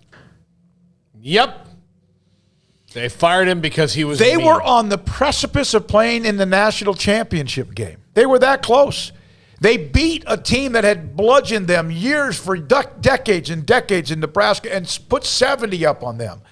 And they have not, of course. We've seen what's happened to them ever since. I could not help but laugh, looking back at the old Obi the Orange and Mark Mangino side. I remember when those were going around a lot. But, yeah, Mangino, it's looking back on it now and where Kansas is, pretty freaking amazing. He had them in the spot that they were in at that time. And what was that quarterback's name? Todd Reesing. Yeah, Todd Reesing was very good, and they were legit. They were a legit team, and it's kind of hard to imagine it now. It's almost like it didn't really happen, but it did. And, I like Lance Leipold, and I think for them it's just a matter of every week just trying to get a little bit better. They get Texas Tech this weekend, and things are bad enough in Lubbock at least that I know most Tech fans are probably like, no way we lose this game. Like, no matter what, there's no way we lose this game. But there's enough doubt surrounding Matt Wells, and they're so beat up that, going on the road, Kansas has had 2 weeks off, and I'm not predicting an upset by any means, but I'm just saying if you're Kansas, this is probably your best opportunity to try and get a win this year. Yeah, and Kansas, I just hope for their football program's sake that they leave the coach alone for about 5 or 6 years. Yeah. Understanding that sometimes – I think that's what Tennessee's problem was, or a lot of problems, that if you've had 4 coaches, that's why I completely support Jim Harbaugh staying at Michigan until at least towards the end of that contract, because 2 bad coaches in a row there in Brady Hoke and Rich Rodriguez, that can really torch a program, especially when your rival has little minor hiccups. Between Jim Tressel and Urban Meyer, and between Urban Meyer and Ryan Day, they're rolling along. They haven't slowed down. You've slowed down to a crawl, and to get him back to a certain point and get him 9 wins a season is good. Just give him time to do what he has to do. And in the program, the case of Kansas, they have had a good coach since Mark Mangino, and they've had 5 of them since then. So you're talking about 5 guys just throwing, gunk in the gears. Well, it takes somebody a time to rebuild that. And to be like, well, we haven't seen significant improvement. Look, they got to clear out a lot of tumors. It's going to take time. Well, the Les Miles thing set them back even more because they thought maybe he could at least recreate a little magic or at least try to start them on the way back. That was a splash hire. Yeah, it was. Kansas needs to become transfer. You keep their coach. They will make a bowl eventually. Let me go over some of the chat room because we have to catch up on a little bit of that. We've gone to the text line as well. By the way, Glenn, thanks for your note about a frequency, not ours, but one that you're worried about. Thank you for that on the text line. From John Watts, what happens to Rattler's NIL money? Well, it's up to the people who get whatever the contract was. And I'm sure that it's not like completely bulletproof that you get it and that's all you get. I don't know if it's a payment plan or what. I don't know if it's year by year. I don't know. But I'm sure that some of the businesses who have that kind of money are pretty smart, you would think, in protecting some of their assets. I would just base it on like shoe contracts. So if you're an NBA player who gets a shoe deal and you have your shoe come out and nobody buys it and you're not that good and you're kind of a bust, I'll just use Kwame Brown as an example. He was the number 1 pick. I'm sure he had a shoe deal from somebody. I can't remember who. But if you're not good after a certain amount of time, they can there's an out clause for the company where they can go like, look, here's your balloon payment or your buyout, and we're going to move on. Well, we don't need your services anymore. They're halfway to it being over anyways. Yeah. So, there's no way he would have signed a 2-year deal with his NFL expectations. I can't imagine. Nor would a business really have been probably too smart to sign anything after about a year of experimentation anyways, because I would imagine that he probably got a pretty penny from whoever was paying. So, sometimes you put investments in his businesses and they don't work out. And that's just one I think you have to chalk up to, hey, we tried to do something here and market a little bit, and it just turns out it didn't work out. Maybe be smarter with who you pick next time, somebody a little less volatile. But, yeah, there's going to be some companies that eat money, but I don't think it's any different. It's just more unique because we're talking about college football players and it's all brand new. So I don't think it's a big deal in the long run. You just eat some losses, and who knows, not all of them are probably going to be all that significant, really. Some of these deals we've heard about, I know with Rattler it might be different, but we're not talking necessarily millions of dollars here. Some of it's like hundreds of dollars. So, That's one, part of the NIL thing that, is certainly one of those risks that you run is gambling on who to be your spokesperson. And for those who chose Rattler, it has not worked out, that's for sure. Chris, I would love to have a beer with Coach Taft, just revel in the old Southwest Conference stories and watch his eyes as he retells, as he relives them in his head. I'll tell you this, you'll have a beer next to Coach Taft. Yeah. He'll have iced tea. But he's great to listen to. Would love to have a weekly segment to reminisce about the old Southwest Conference, Big 8, and even the Big 12 stories. We try to actually do that without actually just saying that's what it is, but thanks for that suggestion as well. Maybe that's like an off-season thing, too, that we could potentially do. I'm gonna read this Urban quote real quick because this was not in the article, but Mitch Sherman and Max Olson made sure to say they couldn't include everything, but this was like an old Urban Meyer quote. So quote. theathletic.com again is doing a series about coaching searches and how they went bad or why they went bad, and some of them are just as bizarre. Like Houston Nutt was in the middle of a desperation by then AD Steve Peterson, but here's a quote from Urban Meyer on Nebraska's coaching search. Yeah, and keep in mind this would have been back during the coaching search. This isn't a recent quote. He said, "Can you believe they fired him with 9 wins and he's a graduate? Tell you what, college athletics are screwed up right now. The guy went 9-3. He's won more than 75% of his games. He runs a clean program and he's a Nebraska graduate. He's a good person. This is screwed up." Mm-hmm. And they have never recovered. Yeah. They have never recovered. From Bob Williams, I'm having a tough time deciding my 2 betting games this week. David Smoak, any inside tips? I don't have any tips. I'm not good at that. I'm terrible, in fact, at any kind of gambling. Let's see here. Oh, one other note about that story.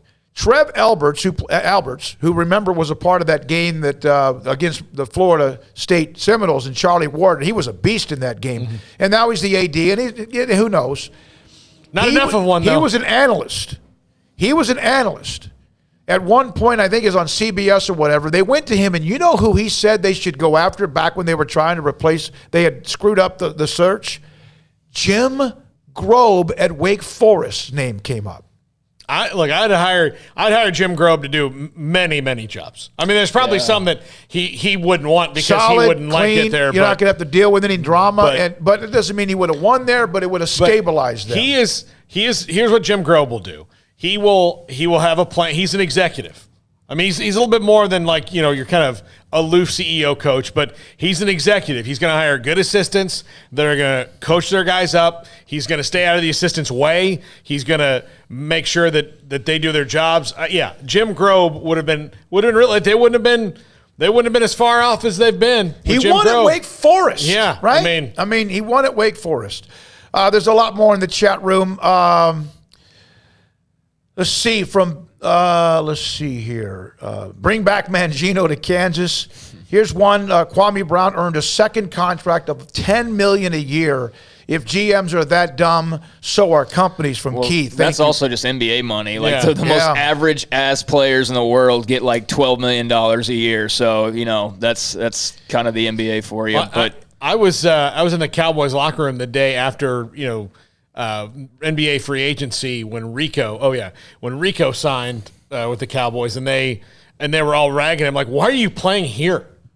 What are you doing? Go be a bench player in the NBA." Make well over millions. And Chris, I'm going to get to your question on the chat room about teams that are going to want to start poaching coaches, and is Baylor going to be targeted again with Dave Aranda? We'll get into that. That's no question. That's something we discussed actually a little bit yesterday as well. Jeremiah Dickey, Boise State at 5:30. A slumping Jennifer Smoak at 5, and Paul was mean as hell with the intro into the 5 o'clock hour. But coming up next, Cowboys are 4-1, right? 4-1 and at New England. And Mickey Spagnola, DallasCowboys.com is next. BetUS.com. Why BetUS.com? Well, they are the 3-decade leader. And join now for 125% bonus with promo code SICK'EM125 or 200% bonus with crypto with promo code SICK'EM200 and bet sports, casino, all that stuff at BetUS.com. Again, SICK'EM125 or SICK'EM200 for BetUS.com. The 2021 Ram brand just received first place in the prestigious J.D. Power's Initial Quality Study. The Dodge brand finished second to Ram, and the 2021 Jeep Gladiator is first among all midsize trucks. Quality and Ram Power Days. Only at Allen Samuels, 201 West Loop 340 in Waco. Come by. Let's be friends.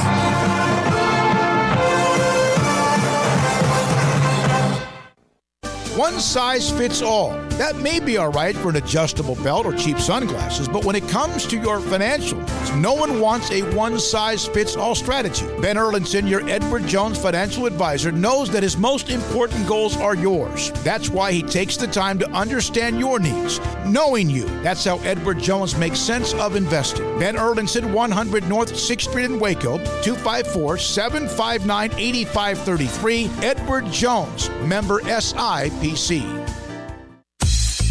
Baylor Scott and White, Southwest Sports Medicine and Orthopedics, the team physicians for Baylor Athletics, diagnosing and treating all sports-related injuries, including concussions. These specialists also provide orthopedic services for athletes and non-athletes alike, whether it's knee or shoulder pain, hand or wrist injuries, orthopedic spine care, and even an arthritis and total joint clinic. Trust the doctors Baylor Athletics trusts. Baylor Scott and White, Southwest Sports Medicine and Orthopedics wants to get you back in the game. From the first workout to the last practice, sports is an incredible and rewarding challenge. Hi, this is Dan Ingham with the First National Bank of Central Texas, and we're proud to support each athlete, every parent, and our educators. From families, small businesses, to the biggest industry, we're here to help. With remarkable products like our free First mobile app, we've got banking ideas that fuel big dreams. That's the First National Bank of Central Texas. Familiar faces making local decisions. Member FDIC, Equal Housing Lender. 1, 2. I'm in love with a man named Rudy. I'm okay with that. He knows exactly what I want. He keeps me coming back. He cooks breakfast, lunch, and dinner for me. Does the dishes too. I'm in love with a man named Rudy. Last name Barbecue. It sure is easy to fall in love with Rudy's tasty oak smoked barbecue. Next in line. Boozers is the wedding ring store and more. If you're ready to get engaged or already married and want to upgrade your wife's ring for a special anniversary, Boozers is the place to go. With the largest selection of premier quality diamond engagement rings and wedding rings in Central Texas. They have 7 cases with over 300 styles of rings from top designers like Natalie Kay. Choose from yellow, white, or rose gold, plus beautiful top quality loose diamonds. With an in-house jeweler, they can also custom make anything you want. Bring in a picture or drawing and let Boozers create your one-of-a-kind pendant or ring. They can even use some of your old gold and diamond jewelry to create something new. At Boozers, you'll find a great selection of quality timepieces, and Boozers is the place for expert watch maintenance and repairs too. They specialize in expert Rolex watch repair for fine jewelry, watches, custom work, and more. Go to Boozers on Valley Mills and Lake Air Drive in Waco. Boozers, the wedding ring store and more.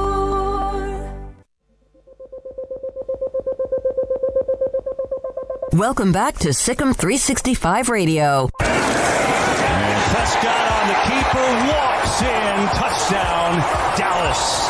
It's time for our weekly segment with Mickey Spagnola of DallasCowboys.com. Brought to you by the First National Bank of Central Texas, with 5 locations to serve you.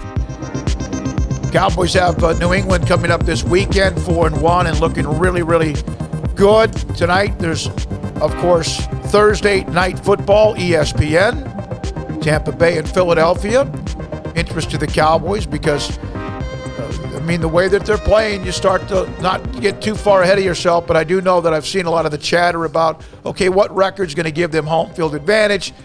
Not even a third of the way through the season, but I can see it's fun, isn't it, if you're a part of a team and a fan base, and you start to watch what others are doing that you are interested in, who are part of the upper echelon and have been, including the defending champion Buccaneers, where Mickey Spagnola, DallasCowboys.com, joins us now on Sikkim 365 Radio. So if you're a Cowboys fan, and I know it's 5 games into a season, things can happen, injuries can happen, attrition can happen, things can change.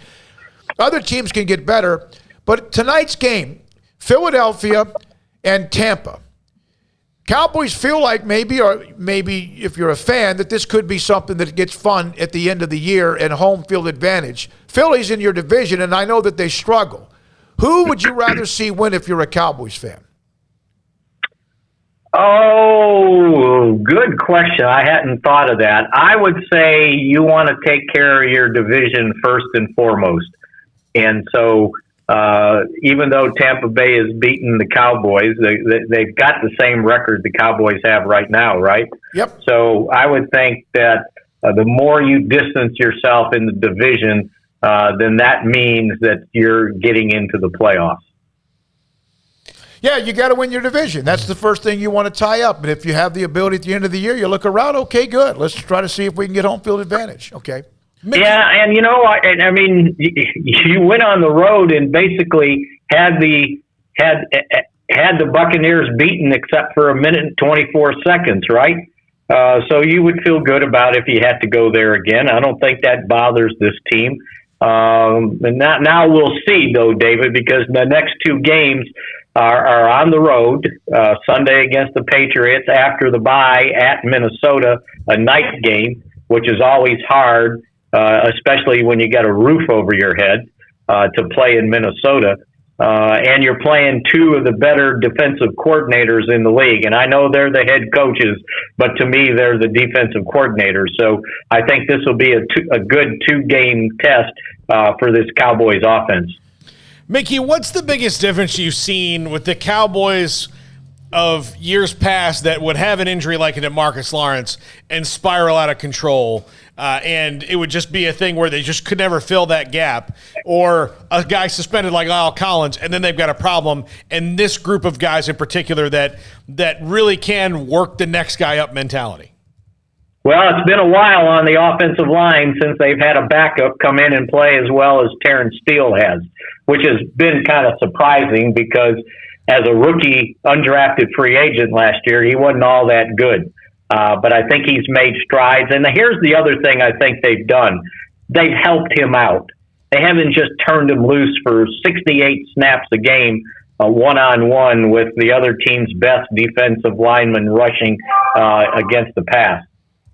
So I think they got a little wiser. I think Kellen Moore has done a nice job of finding him help. And it hasn't always been a tight end over there or two tight ends over there. Sometimes it's two tight ends to the other side, and the defense has got to overload to the other way, which leaves Steele more one-on-one situations if it's a pass play or a run play. So I think they better adapt it to not having a starter in there. But at least this year, it's only one starter, unlike last year when there was three starters missing at times, at least for 6 games when Zach Martin went out. And as for DeMarcus Lawrence, I don't think they've compensated for him, to tell you the truth, Paul. Their pass rush, they get pressure, but they haven't had the sacks. And I think they miss him dearly out there. Let's remember, this defense is only ranked 25th in the league and 31st against the pass.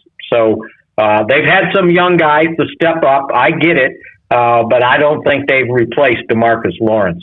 Mickey, how are the Cowboys on the health front heading into this week?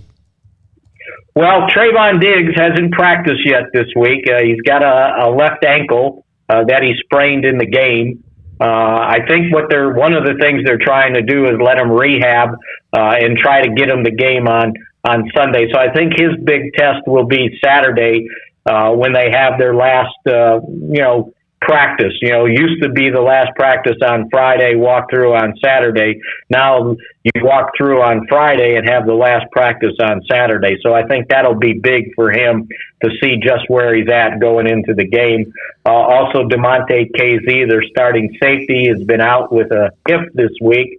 He says that he should be able to go, but guys always say they should be able to go. And then this one, somewhat concerning, Tyron Smith was limited in practice today with a sore neck, and that was what kept him out. He had the surgery last year to take care of that, so we'll see where that one goes.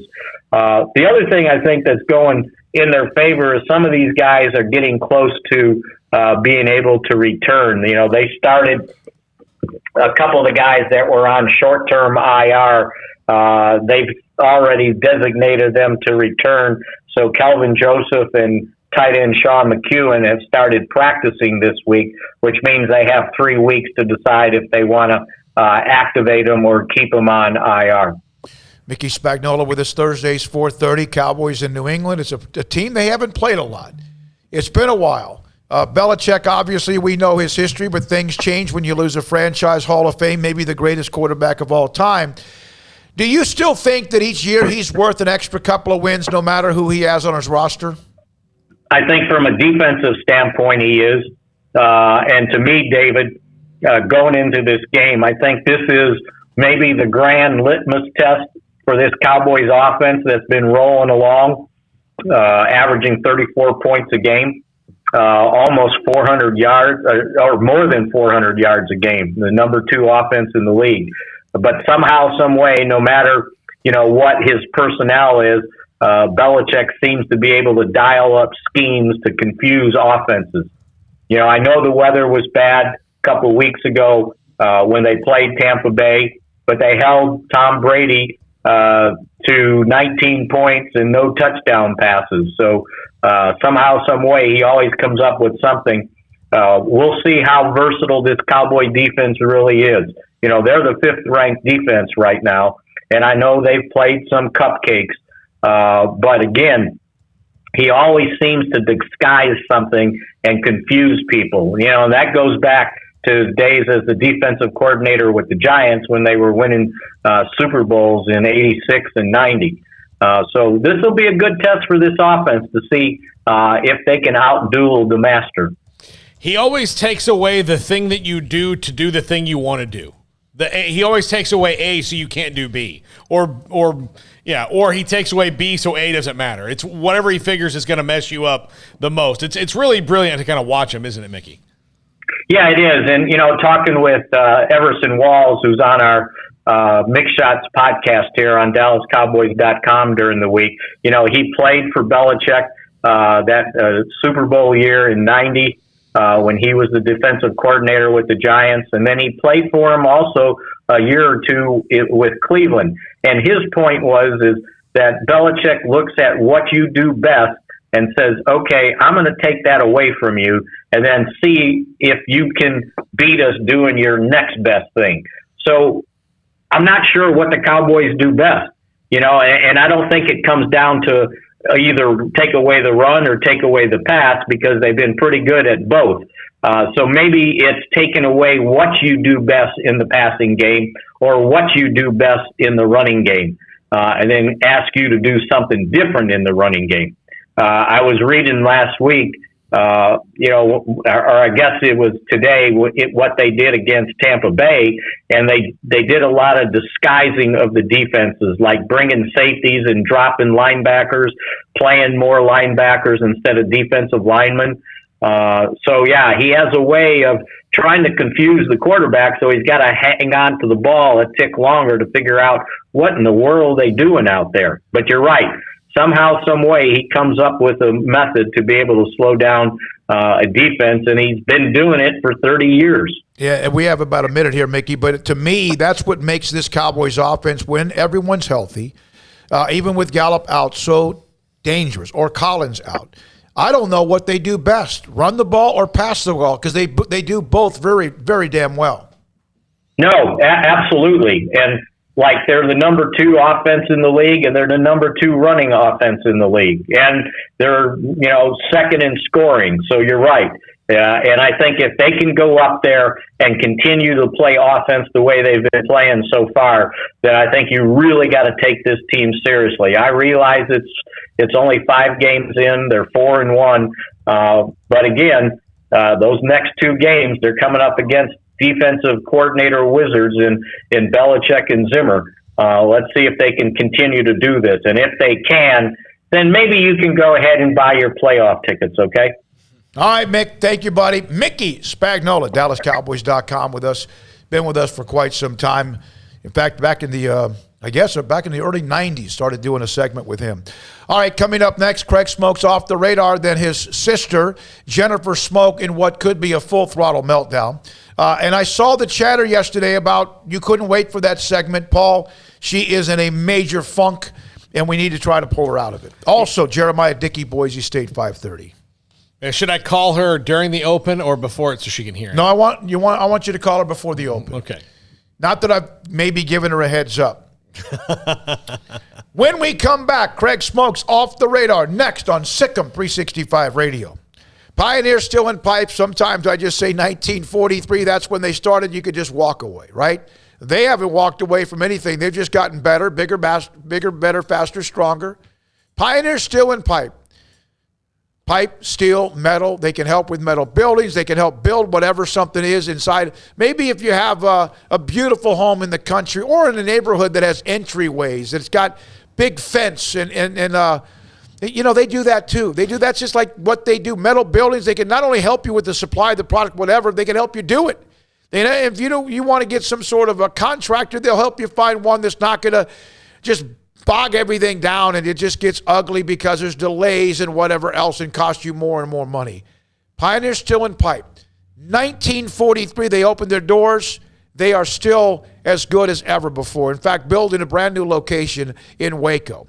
Pioneer still in pipe with locations in Bryan and Waco. Open Saturdays if you need to get there between 8 and noon. When you walk in the door, you're going to see other people because there's always somebody there.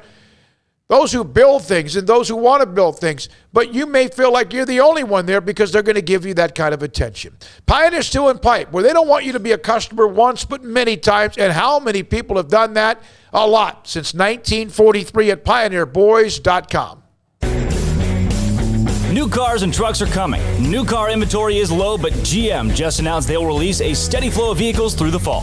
Now's the time to get your name on Richard Carr's first in-line priority list and get a car or truck first. Call Richard Carr Motors or go online to discuss cars and trucks in transit today. Go to richardcarr.com for more details. At Richard Carr, we give you more. Waco Regional Tennis and Fitness continues to add more weapons to your getting or staying in shape arsenal with 8 brand new treadmills ready for you to run or walk a mile or 2 or 10. And with the explosion of interest in pickleball with instructors Joe Rosa and Jody Thurman with more courts available. Waco Regional Tennis and Fitness with large flat screens stretched across the weight room with Wi-Fi available, their own app to enjoy news, business, weather, or sports. Everywhere you look, there's energy, passion, and commitment. New touchless water fountains outside of each locker room, and all the locker rooms with showers, sauna, and whirlpool. Upgraded PA system throughout the world-class tennis courts with a youth academy led by pro Britt Coleman. Fitness and tennis merchandise available and a tanning bed. I promise you'll look and feel better. You just need to walk through the front door. Waco Regional Tennis and Fitness with personal trainers Christy London and Randall Corley. 40-plus group exercise classes, including twice-a-week boot camp. It's time to react today, not tomorrow. Waco Regional Tennis and Fitness on Lake Shore Drive in Waco.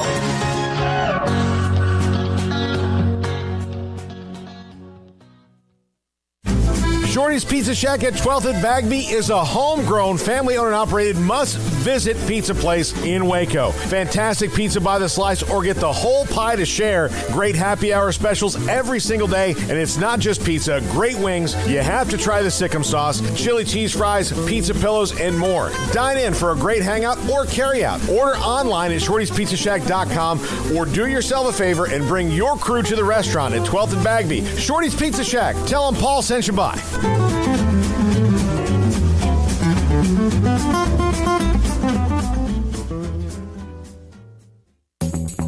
Since its inception, Pickup Outfitters has remained politically neutral. We love trucks of every persuasion, not just red and blue ones.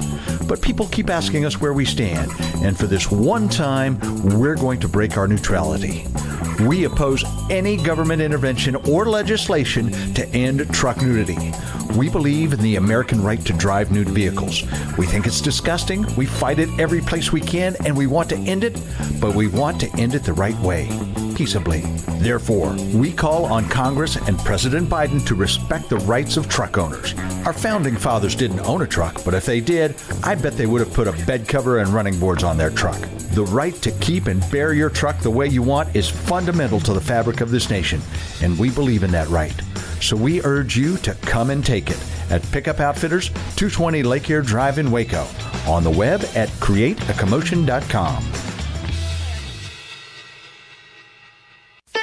Don Humidor, your home with a 48-foot walk-in humidor with the elite cigar brands from around the world, including the #1 cigar of the year, Aging Room Cuatro Nicaragua. Plus, they have the great brands like Macanudo and Artur Fuente, Rocky Patel, Aston, and so much more. CBD, great for sore muscles, aches and pains, sleep, Vita Dreams, and anxiety, mild depression, general health and wellness. Their staff very knowledgeable on the subject. If anyone is curious about CBD, ask Carol and Ashley. Don Humidor in the Townwood Shopping Center off Valley Mills in Waco.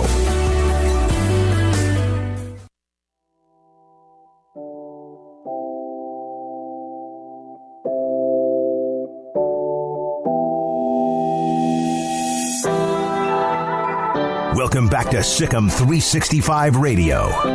It's time for Craig Smoak's Off the Radar. Brought to you by Pickup Outfitters. Since 1997, we've been outfitting trucks, SUVs, and vans at 220 Lake Air Drive or createacommotion.com. All right, welcome back into Sikkim 365 Radio. Time for Off the Radar, taking a look at some of the stories going on around sports that are a little bit outside of the main points that we've been discussing. But we have been discussing some of these stories. So for one, the John Gruden story continues on, obviously. I mean, he's out in Las Vegas. We do know that. They've got their interim coach there. And we'll see where, they eventually go. But one thing that's been, very much on the radar during the course of this story has been the journalistic side of it. And we've also had that conversation with the whole OU student newspaper thing yesterday. And, a lot of questions about what's journalism and what's this or that, but Adam Schefter did, issue a statement yesterday about the way that he handled the whole Raiders dust-up. He had been in an email exchange with Bruce Allen. LA Times had put that out. Yahoo Sports put that out as well.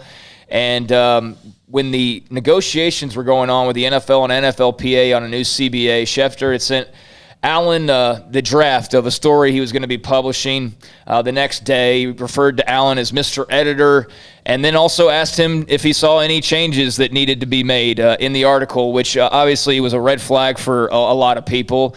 So that email came to light, and people were wondering, why would you ask the guy you're writing the story about whether the story is okay? That's just, you don't do that. Are you writing the story and being truthful, or are you writing a fluff piece, basically? And who are you working for? So Adam Schefter did come out because enough people were sort of flustered by that. He said, fair questions are being asked about my reporting approach on an NFL lockout story from 10 years ago. Just to clarify, it's common practice to verify facts of a story with sources before you publish in order to be as accurate as possible. In this case, I took the rare step of sending the full story in advance because of the complex nature of the CBA talks. It was a step too far, and looking back, I shouldn't have done it. The criticism being levied is fair. With that said, I want to make this perfectly clear. In no way did I or would I cede editorial control or hand over final say about a story to anyone ever. So there was Adam Schefter on those getting upset by him looking as though he was letting Bruce Allen have say on an article. So there was his response. First of all, he's almost undefeated. He's one of those, might be as bulletproof as anybody because of what he means to ESPN, but we've seen others. He called him the editor. Yeah, called Mr. So that's Editor, interesting, yeah. Even though that was suggested or not, whether he meant that or not. When I have had stories, I have spoken with whoever might be a source or two, and sometimes the source of my story might be my left and right eye. I had someone sent that to me. But Garen Emig said that, I think, in that OU article. My two sources were my left eye and my right eye. Yeah, and that was. Did you guys read that? It was a heck of an article about the OU news.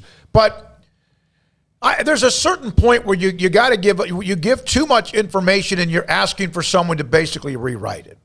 You can't do that. Mm-hmm. So it's not a massive deal in the long run, but it is, it's just more fuel for those who believe that. It does give you an idea why he has some inside sources. Yeah, no, I mean, there's definitely, I think everybody knows Schefter has inside sources because Schefter plays to those sources and, there he gets more information back. But it was just interesting to see him have to publicly acknowledge or feel the need to publicly acknowledge those who were talking about his reporting from back in the day. Meanwhile, on Gruden, I haven't heard much from him since the whole ordeal, and his statements were made, but Amari Cooper was asked about it today.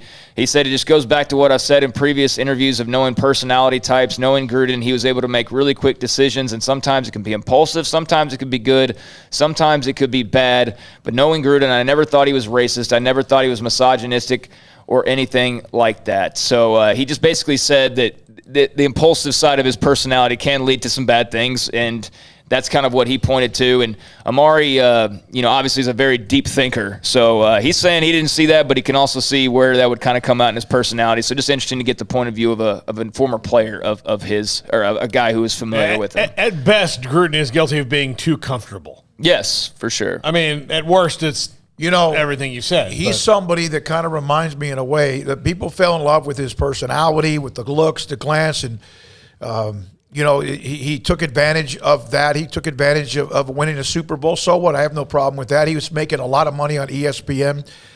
And Keyshawn Johnson doesn't like him at all. He said he appreciated the fact that he helped bring a little more energy to the Buccaneers after Dungy was gone, but he won with Dungy's team and all that, and McKay's team, whoever. But he said, I always appreciate him because we won a ring, part of a championship, but he never trusted him. He always thought he was a fraud. Yeah. I mean, he blasted him. Keyshawn's a cerebral guy. I mean, he is very high up there, like Amari Cooper. Maybe not the deep thinker, but someone that I've always respected Keyshawn and how he looks at things. Well, remember they thought that Bill Parcells was going to get that Tampa job. I remember because I remember watching one of those interviews, and when they fired John Gruden, late in the season, he was like, "Look, there's a lot of things going on here." He's like, "The guy who they say is going to come in here doesn't put up with that stuff." And you tell how much more respect he had for Bill Parcells, who he did not win a Super Bowl with, than John Gruden, who he did. Yeah. Yeah, and so there's more and more players calling, or more and more people calling for the NFL to release the whole, mash of emails, and we'll see what happens there. I would be shocked to see them actually do that. I would imagine legally they'll find a way to not have to do that, but I don't know if they open themselves up by releasing what they did, or how that will play out. But there, we all get the feeling there's certainly some other things going on, and there has to be some people behind the scenes, I would think, that are a little bit nervous just about what could potentially occur, given how blindsided we all were by the whole Gruden deal. So Jack Del Rio, also somebody who was a Raiders head coach at one point in time, and maybe is somebody they even take a glance at this time around. I don't know. He said it was shocking, embarrassingly bad for a person in that position to have those thoughts and express them like that. I don't have a lot of respect for it. So that's what Jack Del Rio had to say on John Gruden. Meanwhile, elsewhere in the NFL, they're going to be televising Monday night NFL wildcard games for the next 5 seasons. So a little bit of a change, a 5-year agreement between ESPN and the NFL. There will be a Monday night game during the first weekend of the playoffs starting this year. The announcement made by ESPN President Jimmy Pitaro at the CAA World Congress of Sports. And there will be 2 games on Saturday, 3 on Sunday, 1 on Monday. The Monday night games will air on ABC and ESPN2. They'll also have the megacast with Peyton and Eli Manning as well. We're going to get some Monday night NFL wildcard action. If you play on Monday night, are you going to get an extra day for the next round? I mean, you're going to play on Sunday. I mean, you probably won't play on Saturday the next round. That would be. You would hope not. You got to juggle that a little bit. The number one watched, I think, night in television is Sunday. There's for many, many years, local television stations, everything was packed into what you did at 6 and 10 Monday through Friday. And then all of a sudden, and I don't know when it was, and I think kind of even when I was in TV, and that was a long time ago, people started realizing, why aren't we putting our people that are the most popular on Sunday nights? Mm-hmm. Heading into the week, most people are at home, right? And so Monday night, I think, is the second highest rated night of television. Well, I could be wrong in America. I'll tell you who'll hate this, the players and the coaches. Because if you win that wild card game, now granted you're used to Monday nights and turning it around, but you will be playing a team more than likely who's played coming on off Saturday or Sunday, right? Or who's coming off a bye. Yeah, you're right. So they're calling it Super Wild Card Weekend. As I mentioned, it'll be 2 games Saturday, 3 games Sunday, and then the Monday night, which they're calling the Wild Card Finale on Monday Night Football. And it'll be the first time since 1983 that wild card games were played on Monday. That year they were played on Monday afternoon during Christmas being on a Sunday, and then in 1955 NFL played a championship game on a Monday afternoon. because of stadium requirements, scheduling requirements. So it's been done before, a wild card playoff game on Monday, but now we're going to start seeing that as a regular occurrence. Former Kansas football coach David Beatty is no longer a part of the NCAA infractions case against KU. According to an independent agency that's investigating the case, Beatty was last week notified by investigators that they had decided to withdraw the allegation against him, and he was no longer being identified as being involved in the case against Kansas. He hasn't been in football since getting fired at KU 3 years ago, but he did comment and say, today's a great day because when you get your name back, and you only get one of those, getting your good name back, I'm very fortunate because a lot of times it doesn't happen. So he had been cited in their notice of allegations. Remember, there's a whole dust-up with him and Jeff Long and his exit and all of that. Yeah, where's Jeff Long now? Not at Kansas anymore either. So Beatty, he's been cleared. So good news for him. He always seemed like a very well-respected guy. I know there's a lot of Texas high school connections there as well. And so he got done a little dirty, so he's at least got some of that back. As he said, he got his name back, so good for him. Meanwhile, the 2022 Roman main event at T-Mobile Arena in Las Vegas. There will be 4 teams in the 2022 event, and one of those will be Baylor, along with UCLA, Virginia, and Illinois. They're going to be the headliners for the 2022 Roman main event. Baylor, UCLA, Virginia, and Illinois. So that's pretty good, man. Yeah, that'll be a good one. Virginia won a national title recently. Yep. We know what Baylor did back in April. Who's the other one? Illinois. I mean, they're tapping on that. They're right there on the edge with Brad something. I just forgot his last name. He was at Stephen F. Austin. Yeah, Brad Underwood. Brad Underwood. And then with UCLA in the Final Four, and one of the great games ever against Gonzaga. Yep, and I'll roll through the rest of these. LSU defensive end Ali Gay will now need surgery. He's expected to miss the rest of the season. The Athletic had that first report. That means they will be, LSU that is, without 4 of their top prospects for the rest of this season. It's just like every day it seems like a new player's on the injured list for LSU. So yet another one today.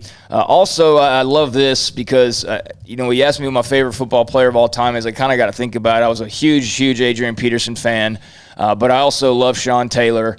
And Sean Taylor is going to have his number retired by the Washington football team. He will become the 3rd player in Washington football team franchise to have his number retired. It'll be retired before Sunday's home game against the Chiefs.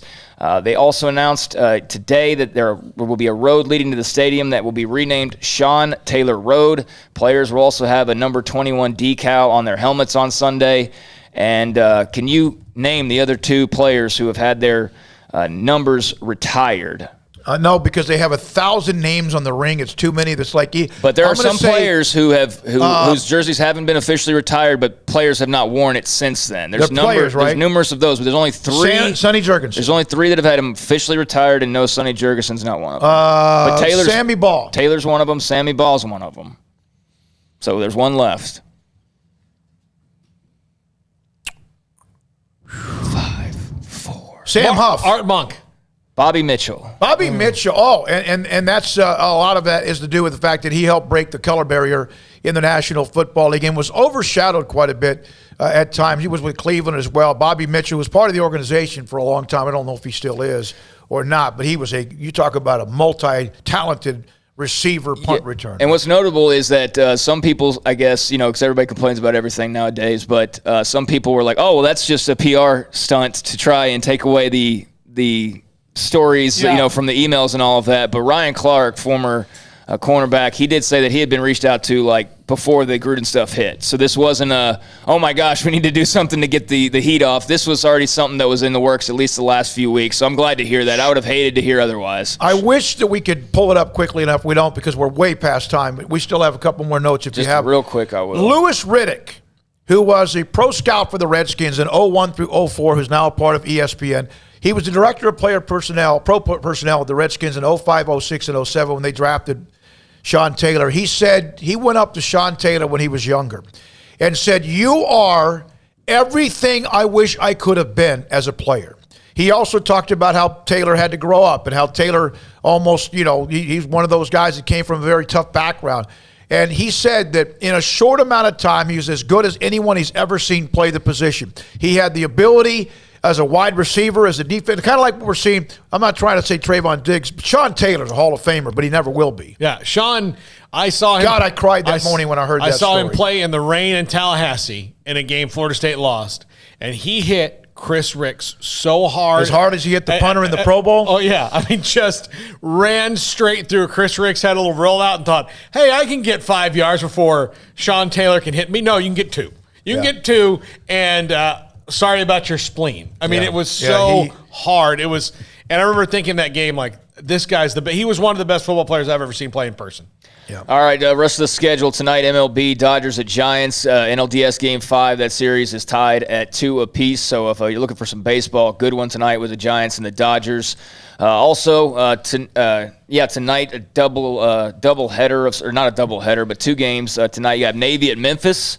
Going on later this evening at 6:30. Memphis, get your stuff together now. Yeah, definitely. And then Georgia Southern will be at South Alabama. Both of those games are going to be kicking off at 6:30. And as we head into Jennifer and her little, fantasy football segment, looks like Christian McCaffrey will not be available for the Carolina Panthers. So that sets us up in a nice positive note heading into her segment. Jennifer Smoak. Thank you, Craig. Off the Radar brought to you by Pickup Outfitters, 220 Lake Air Drive in Waco. They can help put all the accessories you want in your truck, your SUV, or minivan. Coming up, Jennifer Smoak. Some of you in the chat room started asking, you couldn't wait for this segment.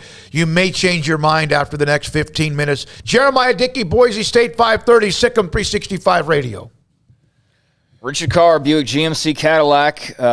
We've been talking about the bad news here recently, the fact that there's been computer chip shortages that are negatively affecting vehicle inventories all over the world. Well, the good news is that GM, General Motors, announced they're restarting production, and they're going to be releasing a steady flow of vehicles throughout the fall months. So cars and trucks are coming, and now is the time to get your name on a new Buick, GMC, or Cadillac as they are being shipped. Get your name on the first in-line priority list at Richard Carr, and you can get your car or truck first as they arrive. If you need a pickup, well, you can check out the GMC Sierras, the ideal combination of power and strength. It also has refinement and luxury. Sierra is the best truck on the road. If you're looking for a roomy SUV, well, then consider a Buick. They have a full lineup of SUVs offering various sizes and versatility to fit every lifestyle. Or perhaps you'd like to look into the ultimate combination of sophistication and power. And in that case, check out the new Cadillac XT6 or the Cadillac Escalade. Cars and trucks are coming, so call or contact Richard Carr online or over the phone with what you want, and let them get you on that first in-line priority list today so you can get your vehicle before anyone else. And if you're looking to save and drive today and not so much be on a waiting list, well, Richard Carr is loaded with premium pre-owned cars and trucks. They all go through 172-point inspections before being put out on the lot. And Richard Carr says yes when dozens of other lenders say no. 100% credit approval is always the goal. So, Richard Carr, for those in the Central Texas area, is your local hometown dealership. Give them a chance to earn your business with great prices, free oil changes on new cars and trucks, and superior service after the sale. Richard Carr Motors, owned, operated, and run by loyal and proud Baylor Bears. Baylor University is where lights shine bright. So, let there be light. Let there be roommates and teammates, scholarship and championships. Let there be fresh starts and new traditions, fast friendships and lasting impacts. Let there be laughter. Let there be joy. Let there be light. Baylor University, where lights shine bright.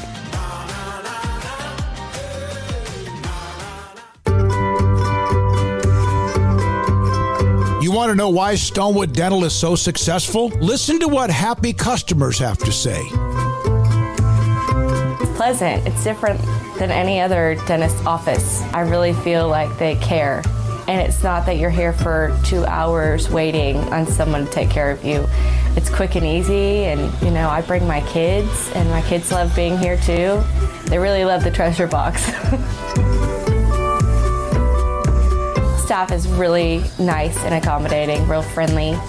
You feel more like home. It's not sterile looking. Everybody has their own personalized rooms with decorations and decor, and they'll even have a blanket for you when it's cold. I've recommended people to actually come here, and they are patients now. I really love it here. It feels like family. Learn more, stonewood-dental.com. In Texas, there's pea-size hail and baseball-size hail. Guess which one hit our house? We didn't even know where to begin, but we called our Texas Farm Bureau insurance agent, and he was so reassuring. He knew exactly what to do to get our house back into shape and our lives back to normal. Now, we're even more thankful for the roof over our heads. Stop by and see our agents at one of our 3 McLennan County locations. Coverage and discounts are subject to qualifications and policy terms and may vary by situation. Stepping into a new pair of boots is great, but stepping into the boots of a U.S. Army officer can also add confidence and leadership skills to your son or daughter's career path. There are more than 150 occupational specialties to help them find the best fit for their future. See all the things your son or daughter can achieve in our boots at GoArmy.com. U.S. Army Waco Recruiting Company, 254-598-8131 or 254-776-1543. Hey, this is Bryce Petty, former starting quarterback and 2-time Big 12 champion, and I know firsthand the importance of being in top shape both on and off the field. So listen up, men. If you're feeling beat down day in and day out and looking for that high-performance edge that separates the men from the boys, then look no further than the Petty Clinic Low T in Waco. Petty Clinic is a comprehensive men's healthcare clinic with an atmosphere catering to men. Board-certified Dr. Kent Petty has a special interest in offering the highest quality medical care to men of all ages. Some of the services offered include screening and treatment for low testosterone or thyroid, infertility, high blood pressure, diabetes, high cholesterol, sleep apnea, while offering comprehensive wellness exams and complete men's health lab panels. High performance men, remember, it's not just a Petty thing. This is Bryce Petty, encouraging you to reach out and Google search Petty Clinic Low T or go to pettycliniclowt.com and get your complimentary lab screening today. One size fits all. That may be all right for an adjustable belt or cheap sunglasses, but when it comes to your financial needs, no one wants a one-size-fits-all strategy. Cam Heathcott, your Edward Jones financial advisor, knows that his most important goals are yours. That's why he takes the time to understand your needs, knowing you. That's how Edward Jones makes sense of investing. Cam Heathcott, covering Conroe and Houston, 936-756-7717 or cam.heathcott@edwardjones.com. Edward Jones, member SIPC. Welcome back to Sikkim 365 Radio. Here's Wilson, gets hit. Lockett overthrown. Aaron Donald gets a hit on Russell Wilson, and the middle finger of Wilson looks to be disjointed. Yeah, it is. The 5 o'clock hour is brought to you by Edward Jones and financial advisor Cam Heathcott. Edward Jones, making sense of investing. Now here's David Smoak, Paul Catalina, and Craig Smoak. You know, that's just, there's certain things that are mean and evil in life, and that intro into Jennifer Smoak's segment about fantasy football was completely uncalled for. Look, when we have guests on, I pick something appropriate to what they are. I've done it since April 6th of 2020 on this show, and I figured I would do it this time for Jennifer. Jennifer, I'm sorry that Paul's a part of this show, and it was cruel. But, it's not even Russell Wilson. You had a kicker. A kicker got hurt. Your kicker got hurt and missed an extra point, field goal, whatever else. Who's left on your team? It didn't even matter at that point because at that point I had already clearly lost. He was my last player to play. So, I didn't even need him. It was pointless. But, yeah, was he hurt? Was he not hurt? He didn't come in for a kick. Then all of a sudden he ran in for a kick, and then he missed a kick, and they said he had an injury. But did he? I don't know. I still don't know. I know I just looked at my roster again, and I have 9 players. And 1, 2, 3, 4, 5, 6 of those are my starters with Q's by their name. The rest are on my bench. And then I just found out around 3 o'clock that my running back that I picked up last week, Damian Williams, is now on the COVID list. So this has just been amazing. I tell you, it's been a thrill. You want to update her about the other note that we just got? No, I heard you guys. Trust me, I know he didn't practice today, and now it's a 50-50 thing. Like it's just all I can say is at least I still have Hubbard. Was I looking forward to possibly having my star running back? Sure. But am I shocked? No. Of course I'm not shocked. I think you should have drafted Derrick Henry. I don't know. Stop. Okay. Stop. Well, you can still go pick up Khalil Herbert and Hunter Renfrow. He's the quarterback of the Chargers. No. Khalil Herbert would be the running Herbie, back her buddy who's Herbie. going to start for the Bears, and Hunter Renfrow, I think you should just roster him. I think he's a good player. So. Golly, yeah. I mean, it's like, Wilson, they were saying that like he hasn't had missed one game in his whole NFL career. Well, he's on my team, so he's going to be out. So that's great. And yeah, this has been a complete disaster. I did pick up Kadarius Toney, and when you look at potential breakout stars in fantasy right now, that might still be out on your waiver. I do feel like Toney is that guy. I mean, through 2 weeks, he's had 16 catches, which is third behind Devontae Adams and Travis Kelce, and 267 receiving yards, which is second behind only Devontae Adams. So obviously with Sterling Shepard, Slayton, and Kenny Golladay, which I have 2 of those 3 players, all of them being out to injury, that has definitely helped with his stats. So I had to put him in after I just found out about Damian Williams. But he's also has a Q by his name. So I don't know. Hopefully he doesn't punch somebody in the face again, and he can stay in the game if he does end up in my lineup. So, oh man, y'all, it's been tough. It's just been tough. From Chris, Smokey, has Jennifer able to pick up Michael Thomas of the Saints off the waiver wire? He comes off the PUP list in week 8. No, I definitely kept my eye on him. I was waiting because I have all these injuries and I'm trying to pick up the people that I need currently, and I don't have room on my roster right now to get him. And I'm not going to publish this show because I don't want one of the other girls to get him, but I am definitely grabbing him like soon. I just need to figure out, I need some people to get healthy so that I have room on my roster. Yeah. So first of all, what's to assume that they're not watching or listening right now? Yeah, they are. I don't. No, they don't, because they don't know they're not. I'm telling you, they're not. Wow. Well, Brittany isn't watching me. What? Brittany isn't watching me. That's disappointing. Brittany's not. Craig, she's not even playing in the league, Craig. God. Wait a minute. So last week you didn't refer to him as Craig. Bubba Bear. Yeah, there we go. Yeah, we established a lot of people in the chat room like that too. They like that Bubba Bear part of it. All right, so a lot of people in the chat room are really looking forward to it, wanting to make sure you were okay.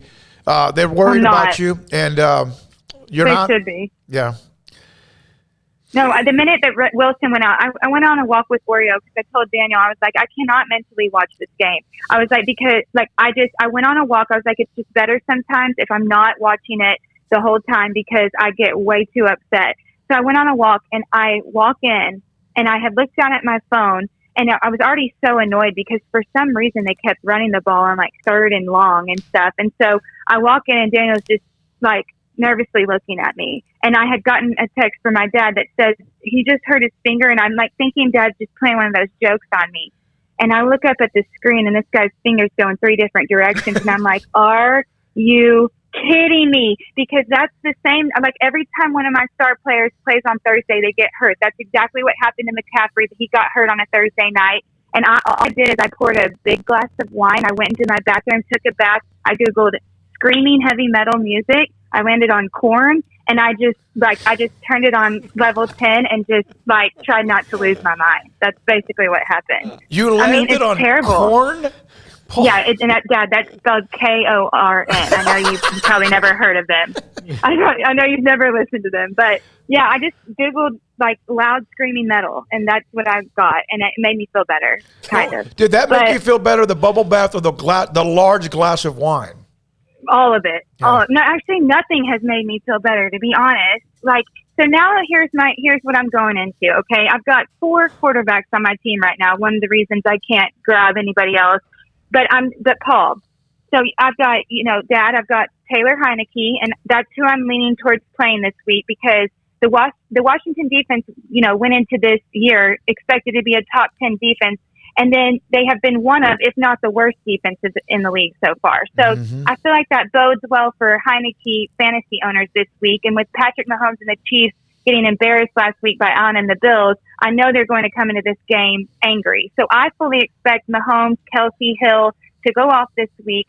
So I think Heineke will probably have more pass attempts than he will have all season. And plus, you have the fact that he's playing this Chiefs defense, which is statistically the worst in the NFL right now. So I feel like if you lost Wilson like I did, that would be a good pickup. It is. I also still have Carr on my bench, and he's also, I know they're going through a lot this week with losing their coach, but they're going against the division opponent with a Slady defensive unit with the Broncos, and historically they've played well against the Broncos, but I still am leaning towards Heineke. And then I also, which I never thought I would say this, picked up Sam Darnold, and he's facing the inconsistent Vikings defense that at times looks good, at times doesn't. By the way, speaking of, I had Thielen in my roster last week, which I just saw he has a Q by his name too for some foot injury. I don't know why, because he only got 2 passes in the game, and they were at the very, very end of the game that he's like, thankfully finally got me some points. But that was another water bottle throw to the wall. But anyways, so I'm just, trying to figure out this quarterback situation, but I think I'm going to, probably stay with Heineke. What do you think, Paul? I agree. I like staying with Heineke. He's going to probably be playing from behind anyway, so he's going to throw a lot of passes. So he's, and he'll get some stuff. I do. I really would like you to pick up Herbert and Renfro. I think those guys will be good for you. And Herbert might be a short-term fix, but until David Montgomery comes back. But he had a good week last week in that game against the Raiders, and I'm looking at your roster now. I don't see Sam Darnold. Wait, well, no, I think I did pick him up, and then I had to drop him. Sorry, that's right. I picked him up, and then I ended up having to drop him because, all these injuries. Sorry, I can't keep up with all the injuries at this point. But I am considering re-picking him back up, depending on what you were going to say about Heineke and Carr. I like Heineke. And I think, wait and see on Carr. See what happens with the Raiders under Rich Bisaccia. But I think wait and see on him will be fine. And Darnold's rarely, now he will. He's not going to be one that just wings it around, not in that Carolina offense with Matt Rule, and especially without McCaffrey. There's enough people out there where you could stream through some quarterbacks for a little bit before Well, he sure does love Russell. running it in at third and goal because he doesn't give it to my running back, Hubbard or McCaffrey. So I don't know, maybe I can get a few touchdowns that way. But oh Lord, I don't know. This team is killing me. This is like the worst luck I've ever seen with a fantasy team. But and then I got Julio Jones, but he was back in practice on Wednesday, and they play on Monday night, which is good for him to have that extra day. But I still don't know if he's playing or not. So it's like literally like half of my team is hurt. And there's not a whole lot more out there besides what you've already mentioned. So, I just, It's all right. It's all right, Jen. There's only 12 more weeks left in the season. Oh, thanks, Bubba Bear. But there's only 9 until we get into the playoffs. So basically, I need to win out. Like Paul, okay, at how many losses do I really just need to go ahead and throw in the towel and know that I can't make it into the playoffs? Never. You're getting close. Never. I mean, you've got what? Dad, stop it. Let's No, Dad, stop. Let's look at the standings of the league. Well, how many right teams are there? 10? No, don't look at the standings. It's hard. Where's Smoke Signal? No. 10. Oh my God! By the way, did you change the name of your team? It's not appropriate. Yeah, it's not appropriate. It's not appropriate. But you need to get a couple of wins here. But you're not too far. Yeah. How many teams make the playoffs? How 6 many or teams 8? are behind her? None. None, Dad. But stop. how many? 0. How many Please. teams make the playoffs in your league? 6 or 8? We discussed this last year. You had said we needed to change it to 6, but it's 4 that make it into the playoffs. But see, I don't know now as the commissioner when I'm ranked 10th. Can I be like, hey guys, can we add 6 in there now? Yeah, the NFL expanded the playoffs. Y'all got to expand the playoffs. Yeah, you should expand the playoffs. 4, that's boring. You know who's going to vote for you? The other team's in the bottom of the level, so you'll get at least half the votes right there. So 4, you're out. If it's 4, you're done. Yeah, you've got to go on a run here, Jen. You've got to go on a run. Yes, I know, you guys. I know. I'm running as hard as I can. I'm not getting anywhere. Oh, and now you're injured. Yeah. Just like the rest of your team. From Chris in the chat room, I imagine Jennifer over Thanksgiving dinner yelling at her quarterback and everyone just smiling not to make her mad. That's from Chris in the chat room. No, that's literally like what has happened. Jennifer every grabbed Thomas Thanksgiving. now, instant starter, waiver wire. There's another one about Thomas. Let's see here. I wait all week for this. She's a big pile of estrogen with Paul-level football knowledge.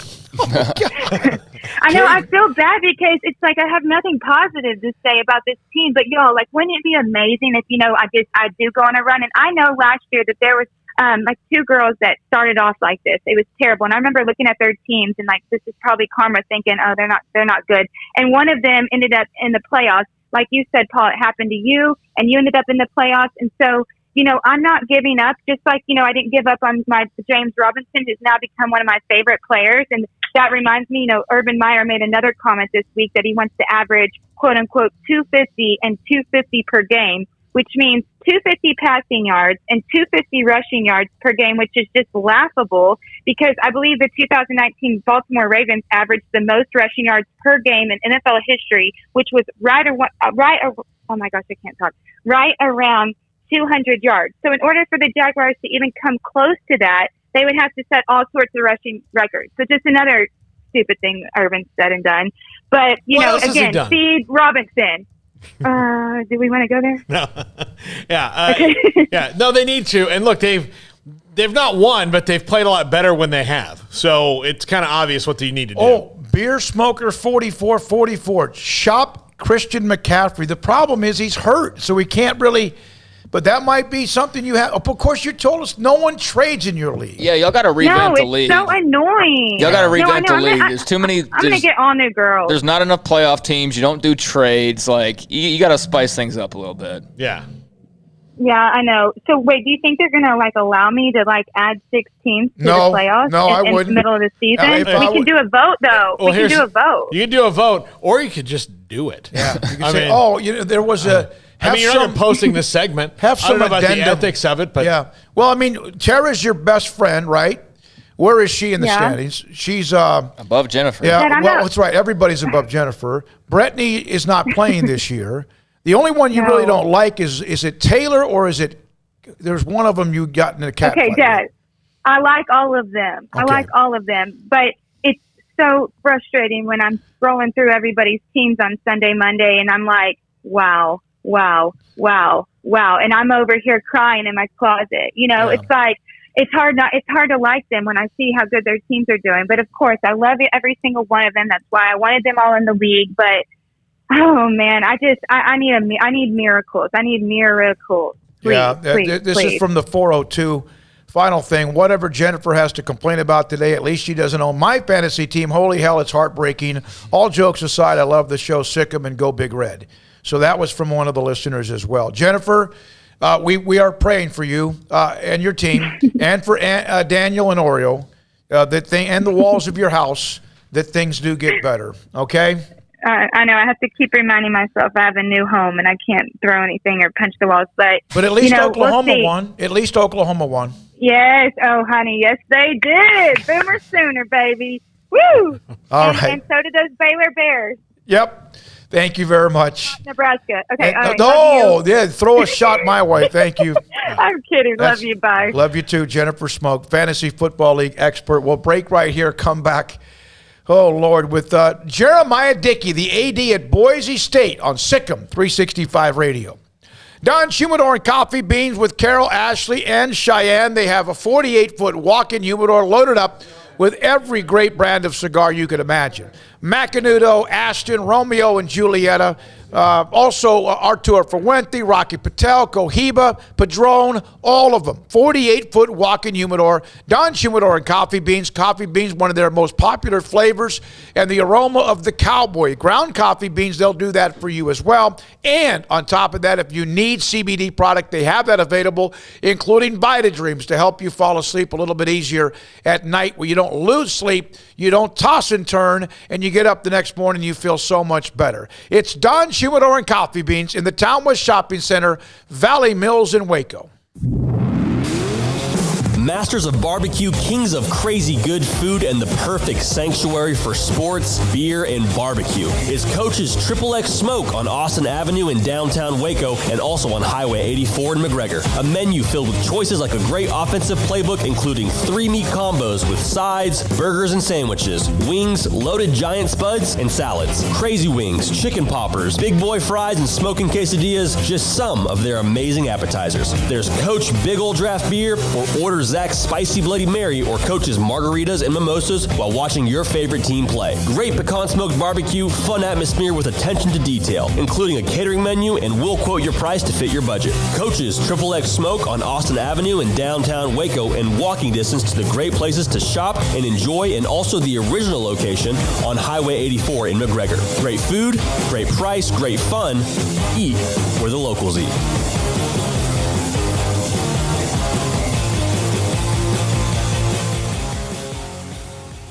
With so many companies and policies out there, it gets so confusing shopping for insurance, and I never know if I'm getting the policy that's right for me. Luckily, I met the team at the Niche Group Insurance Agency. With the Niche Group, you can go to one company and get access to coverage options from many insurance carriers, and you get to speak to a real person about your specific coverage needs. With the Niche Group, I know I'm getting the right coverage at the right price. If you need insurance, talk to the experts at the Niche Group at 1-800-258-8302.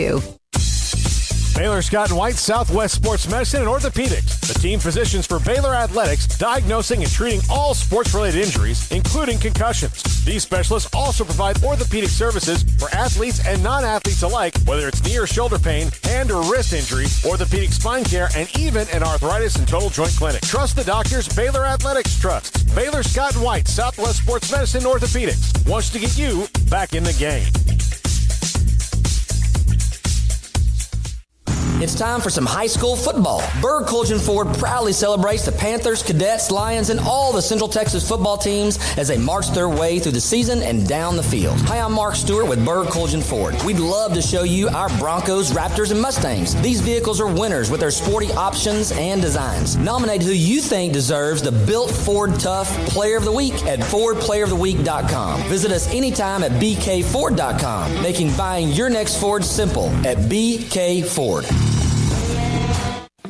Born in Waco, Brotherwell Brewing exists to serve the Central Texas community with locally crafted beer of the highest quality. They want to bring Central Texas closer to the brewing experience so everyone can enjoy well-made beer as much as they do. For 2.5 years, they've been bringing high-quality beer to Central Texas at their location on Bridge Street in East Waco. Brotherwell Brewing believes in community and bringing people together to enjoy products made in their community. So for your game day, whether it's a tailgate or at home, stop by Brotherwell Brewing for high-quality craft beer made right here in Central Texas, 400 East Bridge Street, and check them out online at brotherwell.com. Boozers is the wedding ring store and more. If you're ready to get engaged or already married and want to upgrade your wife's ring for a special anniversary, Boozers is the place to go. With the largest selection of premier quality diamond engagement rings and wedding rings in Central Texas. They have 7 cases with over 300 styles of rings from top designers like Natalie Kay. Choose from yellow, white, or rose gold, plus beautiful top quality loose diamonds. With an in-house jewelry, they can also custom make anything you want. Bring in a picture or drawing and let Boozers create your one-of-a-kind pendant or ring. They can even use some of your old gold and diamond jewelry to create something new. At Boozers, you'll find a great selection of quality timepieces, and Boozers is the place for expert watch maintenance and repairs too. They specialize in expert Rolex watch repair for fine jewelry, watches, custom work, and more. Go to Boozers on Valley Mills and Lake Air Drive in Waco. Boozers, the wedding ring store. At Ideal MRI, we feel blessed to be part of the Waco community. We're a small family business here in Central Texas. At times like this, the cost of healthcare has never been more important. And unfortunately, significant illnesses and injuries still occur. And that's why Ideal MRI is open and here to serve you through this difficult time. So if you need an MRI, ask your doctor about Ideal MRI. You can schedule online in minutes at idealmri.com or call 833-IDEAL-MRI.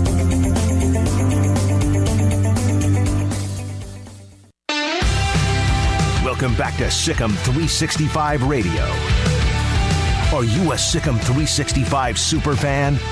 Then try out our premium subscriptions at Sikkim365.com. Jeremiah Dickey, the athletic director at Boise State, coming off the huge win in football at Brigham Young. So much going on in college football. Jeremiah Dickey, friend of the show, again at Baylor for many years and under with Mack Rhodes everywhere he's been, almost everywhere he's been in college. Hey, how you been? What's it been like on campus after that win in Provo? Well, first, it's good. It's good to hear from you guys, and I appreciate the opportunity to come on. And it was an amazing experience. One, BYU does a great job with their atmosphere and crowd and their student support, and so that was something that was really cool to be a part of.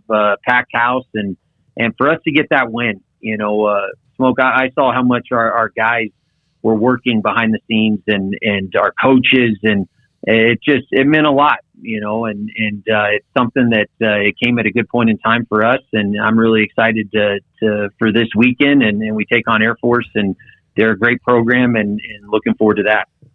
You guys have played a very tough schedule early on in the season and some tough games. How do you feel your team has kind of come through and built out of that, especially now being able to build off that BYU win? We knew coming in that there was some work that needed to be done, and we were united in our approach and continuing to add to this great foundation that we inherited. And so, we've played a tough schedule, but, I think that's who we are. We've grown to expect to win those games, and the ball just hasn't bounced our way in a few of them. And so to control what we can and to go into a place like Provo and get a win against a top team program and a great program that you guys are going to see this weekend, it was huge for us. And everything's still ahead of us. Our goal is to win a conference championship every year, and we still have that opportunity, and we have some momentum going into this weekend, and so I'm grateful for that. Jeremiah, you are obviously, very patient. You did years and years of work to get to this point to be where you are now at Boise State. I mean, just what's that journey been like for you, and now having settled in the last few months as best as you can? I mean, just what's the experience been like? Is it what you expected? I don't know if it's what I expected. I was fortunate, and I've talked to you guys about this before, that Mac and someone like Hunter Yurchek at Arkansas, they prepared me to the best of their ability. But I don't know if anything can truly prepare you for the uncomfortableness of this chair. And so I can't thank them enough for how they poured into me and the mistakes I made along the way that I think has very much prepared me for the decisions I make on a daily basis. And I'm 10 months in, I think, and it feels like I've been here for 5 years, and I'm very much more I'm getting more comfortable in the chair, and I'm excited because right now the first year is always uncomfortable when you go through this level of change, and we're still navigating COVID, and there's always a transitional period. But I'm really looking forward to what's next for us, and in the second year, now that we have staff set and really taking it to the next level. All right. Well, it's obvious the college football landscape has changed. Boise State's name has been more than just on our radar, but the radar of the future as well. We know about the possibilities of other conferences reaching out to you. How much does that throw into your pile of things to worry about on that sometimes uncomfortable chair? Well, it goes back to, I think Craig was the one who asked the question. I think it's been an advantage for me because I didn't know what to expect, right? This is all new for me. And so having to navigate COVID and conference realignment, name, image, and likeness, the historic changes taking place in this industry, it allows me to approach it with a fresh set of eyes and to always do what's in the best interest of our institution. And, it's been challenging. The conference realignment conversation took a lot of time. And, I feel like we spent a couple months on that, and I don't know if it's, ever over. And so it's something always in the back of my mind, and we're going to continue to put our best foot forward and make sure that we always do what's in the best interest of this institution and our student athletes. And I'm excited, for some of the things that we have planned, or that we've planned and that we plan on moving forward with, such as our facility campaign and some other things that are really going to drive our revenue and really allow us to pour back into our programs and enhance this national brand. Have you looked at, or I get a lot this Boise State fans who listen and watch us about the stadium, either an expansion, a renovation, a new location. Is that something that is on the table? I would, not a new location at this point in time, but, we're going to run out all ground balls. And, we partnered with AECOM, a national architecture firm, and grateful for their work that they're currently doing with our staff. And we need to do more. We need to enhance the experience for both our fans and our student athletes. And could that lead to an expansion of the stadium? I think there's a great foundation that we have to work with, and I think we need to enhance that experience. And I do foresee us adding premium space and potentially closing in an end zone, and I think that's going to best position us, whether we're included in the next realignment or not. And that's my goal, is to always do what's in the best interest of this place and to help us, drive those opportunities and definitely to impact the recruiting. What did you think from the outside looking at about how quickly the Big 12 was able to react to what happened? It doesn't surprise me. I think, everyone, because this has been going on for many years, realignment is always in the back of our industry's mind. And so it doesn't surprise me that they were able to pivot and add teams as quickly as they did. And, I think that's something that nowadays you have to be prepared for. I think Commissioner Bowlesby does a good job of trying to stay ahead of it. And I think Texas and OU leaving probably was a surprise to many. And for them to be able to turn it around as quickly as they did, I have a lot of respect for them and how they were able to navigate that. Jeremiah, have you heard anything at all, or have kind of, at least it's out there, the possibility of a Chapter 2 expansion with the Big 12? I've heard what you guys have heard, and there's so many people within the industry talking, and it's hard to tell what's true or what isn't. But I think it goes back to what I said earlier. We're going to control what we can, and we're going to continue to invest in our product and our foundation and our student athletes and best position ourselves for whatever comes next. Much of it we don't control, but I'm going to try to control as much as I possibly can, and very much have the support of our institution and Bronco Nation, and that excites me. What would it mean to Boise State to be a part of a Power 5 conference if that ever happens? I think it would mean a lot, but Smoak, the reality is we operate as one, Right. We're not, being a national brand and the schedule that we play and the expectations that we have of ourselves. I don't know how much it changes from a competition standpoint or what, we're out to accomplish on an annual basis. And so, it would help from a revenue standpoint, and it would help from, additional resources. And obviously there's opportunities there. But I don't know how much changes for us. This is who we are. This is who we've been for the last 25 years. And it's something that, we have a lot of pride in, and it gives me a great foundation to build off of, and God willing, hopefully take this to the next level. And that's my goal. You dress for the job you want, right, Jeremiah? That's right. Absolutely. And we're doing that daily. That's probably a little bit of what I bring to the table and to this team and to this institution. Having been at Baylor and knowing, and following in Mac's footsteps of how he leads and preparation, and we're always going to be prepared for what's next, and that's something that I think goes hand in hand with this brand, and that's Mountain West has been great to us, and we're excited to see what happens there, but we're always going to do our due diligence and make sure we're best positioned for what's best for the Broncos. So, Jeremiah, this has nothing to do with realignment, but I noticed at the beginning of the season you guys announced that you would be starting alcohol sales, and that led to me asking Mac Rhodes a very funny question about, is there any chance that Baylor would ever, and I got a very funny no back in response, but how has that gone? What was kind of the reception initially, and how has that worked out? It's worked out well, in doing our research, and it was something that it was important to me. It's not an easy decision to make, and so we wanted to make sure that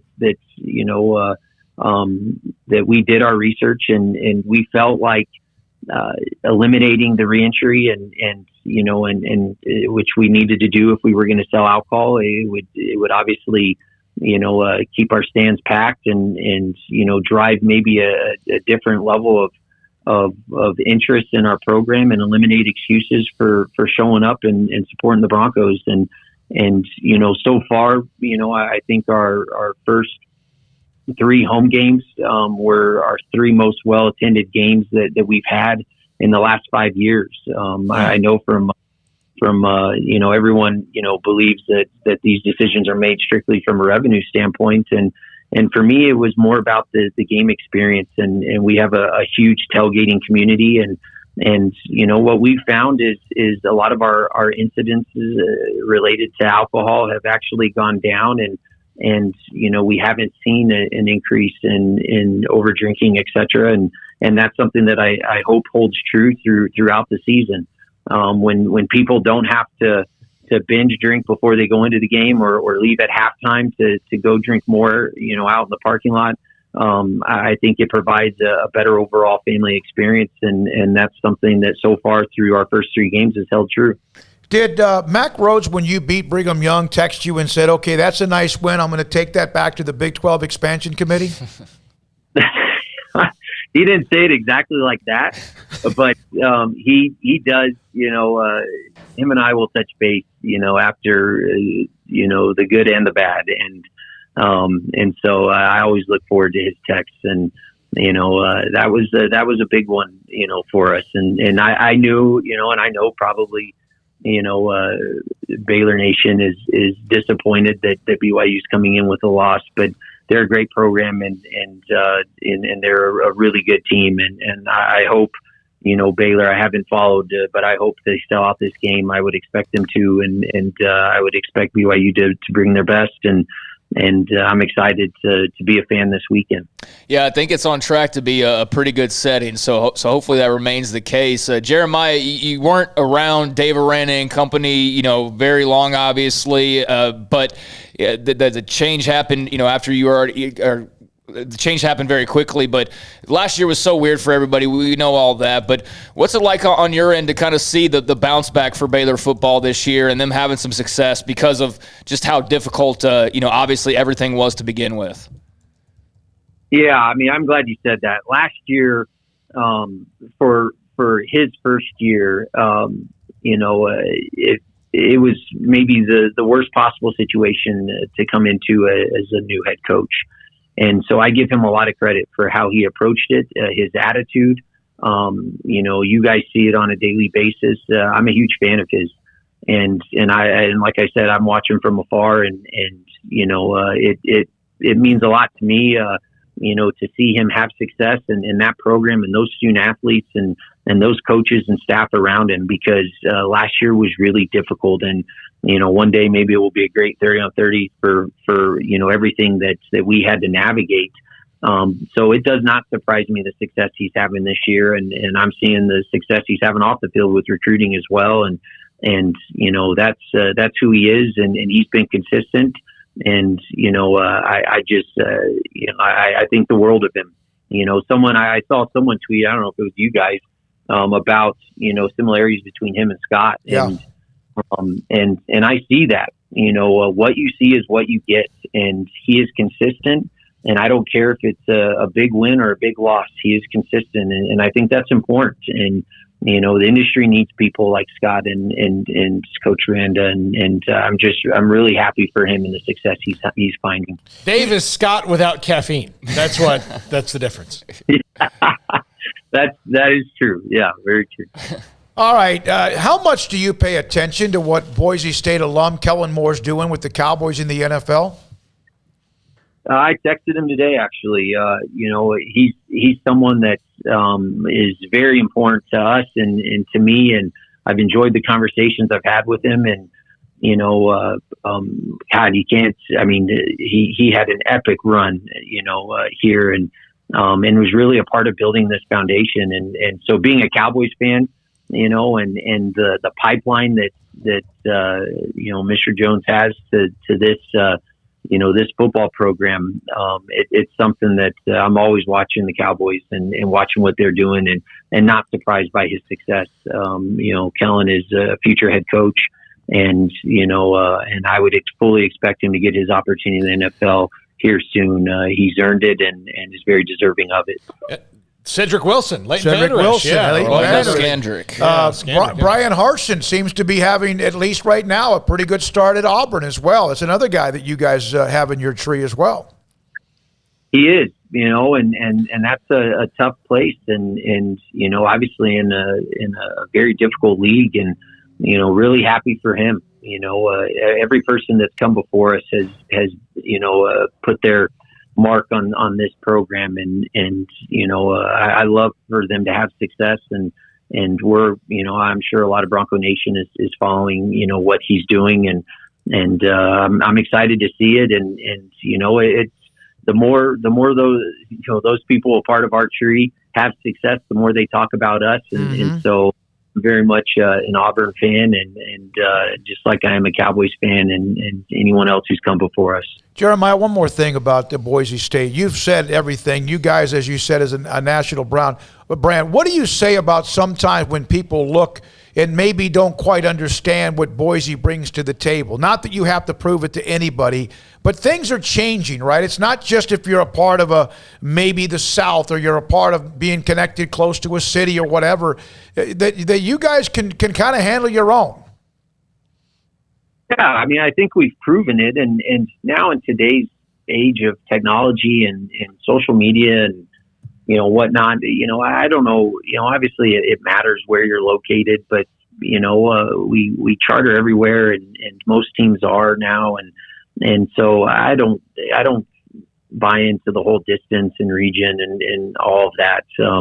I think our brand speaks for itself, and I think if anything, and it's part of my duties and job is to tell our story, and it's something that I think we're getting more strategic and intentional around, and there's obviously some things that we need to do to improve our current situation, such as facilities, and like I said, we're going through that assessment, and how we brought in Cody Gogler from Baylor, and he's putting together a membership drive and some other things that we're working on, and we're going to control what we can and continue to tell this great story. And we're not a one-trick pony. I've said that before. We have 18 sport programs that have had a lot of success over the years, and I think sometimes people look at us as this just this football program, and because of that blue turf, and that's just the start. There's so much more behind it, and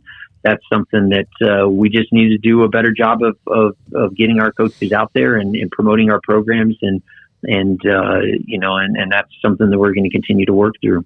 Hey, we're proud of you. Thank you, Jeremiah. Thank you for the access and time. Congratulations on that huge win, and good luck. We hope that at some point down the road that we're talking to you about something else as well when it comes to realignment. But thank you, and keep doing the great job.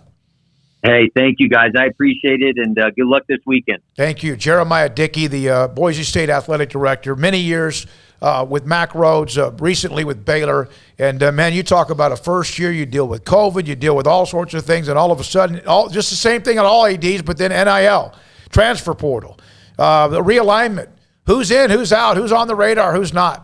Thank you to Jeremiah Dickey, former Baylor assistant AD, and now athletic director at Boise State. Yeah, I really liked JD when he was here in Waco. He was a great guy, and he was, I'm not the most outgoing person. I'll be the first to admit that. I'm kind of the guy in the corner just kind of thinking to myself. But he was very welcoming, very open, and very cool when I met him early on, and they did a tremendous job, and that's why he's now the AD at Boise State, was because of all the great work they did in Waco and other stops as well. So definitely rooting for him to have a lot of success up in Idaho. All right, when we come back, Paul Catalina's top 5 near the end of the 5 o'clock hour on Sikkim 365 Radio. When it comes to me and my money, I know the way it should be. I need a partner I can count on. That's Genco and me. Refinance your vehicle today at Genco with rates as low as 1.69% for 48 months and have 90 days of no payments. Refinancing can lower your payment, so you pay less for your car. Apply online and get an additional 0.1% off our already low rate. Thank you, Genco. And don't forget, your vote counts. Vote today for your local school to win $1,500 with Genco's School Spirit Competition. For more information, go to gencofcu.org. Annual percentage rate subject to change without notice, subject to credit approval, membership eligibility, and loan policies. NCUA Equal Housing Lender. They're people I trust. They treat me like family. My money, my future, my credit union. Genco. Grant Dideker, under the umbrella of Texas Farm Bureau Insurance, McLennan County agent. When you contact people about insurance, and people are hit up with it all the time, what do you tell them? What do you say? I know you say you educate, but Texas Farm Bureau Insurance is obviously successful for a lot of different reasons. Right. And has hundreds of thousands. It's personal service. Okay. It's one-on-one service. Just yesterday, went to a client's house, met with the couple, went over all the coverages, and they said, wow, we've, never had this before. We've had this different insurance and that different insurance, but we've never had somebody actually come to the house and go over everything with us. And wow, we really appreciate that, especially this day and time where just a click of a button and you really don't know who you're dealing with. It's a different person you call every time you call that 800 number. You don't know who your agent is. Now they have a face with the name, and it's more personal service. Grant Dideker, Texas Farm Bureau Insurance, McLennan County agent. If someone wants to contact you, just straight on your cell phone? Yep, 254-265-0442. Grant Dideker, Texas Farm Bureau Insurance, a McLennan County agent. You know what would make this moment better? Pizza. Dough made from scratch and an Italian family sauce recipe pizza. 3 fresh signature cheeses making a melty blanket of perfection pizza. Like loads of premium toppings like crispy Old World pepperoni, savory Italian sausage, and fresh sliced veggies pizza. That's Marco's Pizza. Visit marcos.com and make any moment better. And with 4 locations in Waco, Belmead, China Spring, Woodway, and soon to open in Robinson. Marco's. Pizza lovers get it.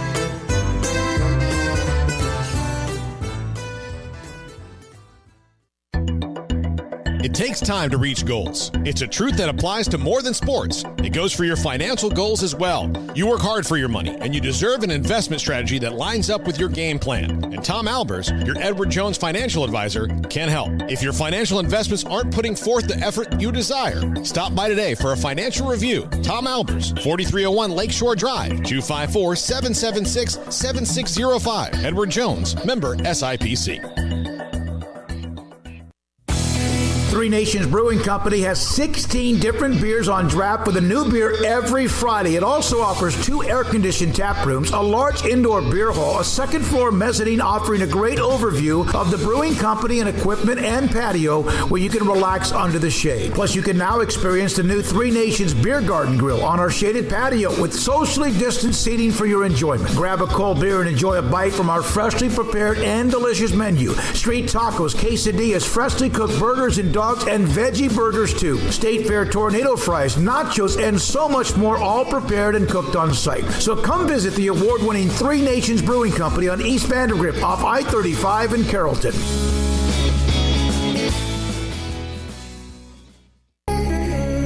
Welcome back to Sikkim 365 Radio. This is Paul Catalina's Top 5 at 5:55, presented by Champion Salon and Barber. To book your appointment, go to championsalonandbarber.com. Top 5 coaches of the year at the midpoint. Very interested in how you guys feel about my list today. I always welcome your opinion, even though I may not agree with it. Number 5, Sam Pittman at Arkansas would be higher on the list if he didn't have 2 losses. But what he's done at Arkansas after years of low to middling success there, and shows that, and I really like the hire because everybody wants to make a splash hire. Everybody likes that winlet press conference. Sam Pittman won 0 press conferences. None. He wasn't the offensive line coach at Georgia, not a head coach. Oh, he's an alum. Okay, yeah. But what he's done there is he's created a plan, and he's got Arkansas playing within themselves and doing everything that they can, and they're a good team. I don't want to see Arkansas if I'm anybody else. No, they've kind of been put back a little bit because of the schedule, because of who they've had to play. But Ole Miss, that was obviously an incredible game, and then Georgia kind of always seems to put everybody back to reality. I mean, I don't know who else is on the list, but that'd be hard. There's not many, I think, ahead of him. Yeah, I mean, I'd have to really sit down and think about it, but Sam Pittman's going to be on a list of, best coaching jobs this year. I don't think there's any question about that. It just may vary, depending on what exactly you're focusing on. But, I mean, in general, yeah, great year so far for the Razorbacks. And another good game coming up this weekend, I believe, right? So, yeah, good for Sam Pittman. Yeah, number 4, Dave Clawson from Wake Forest.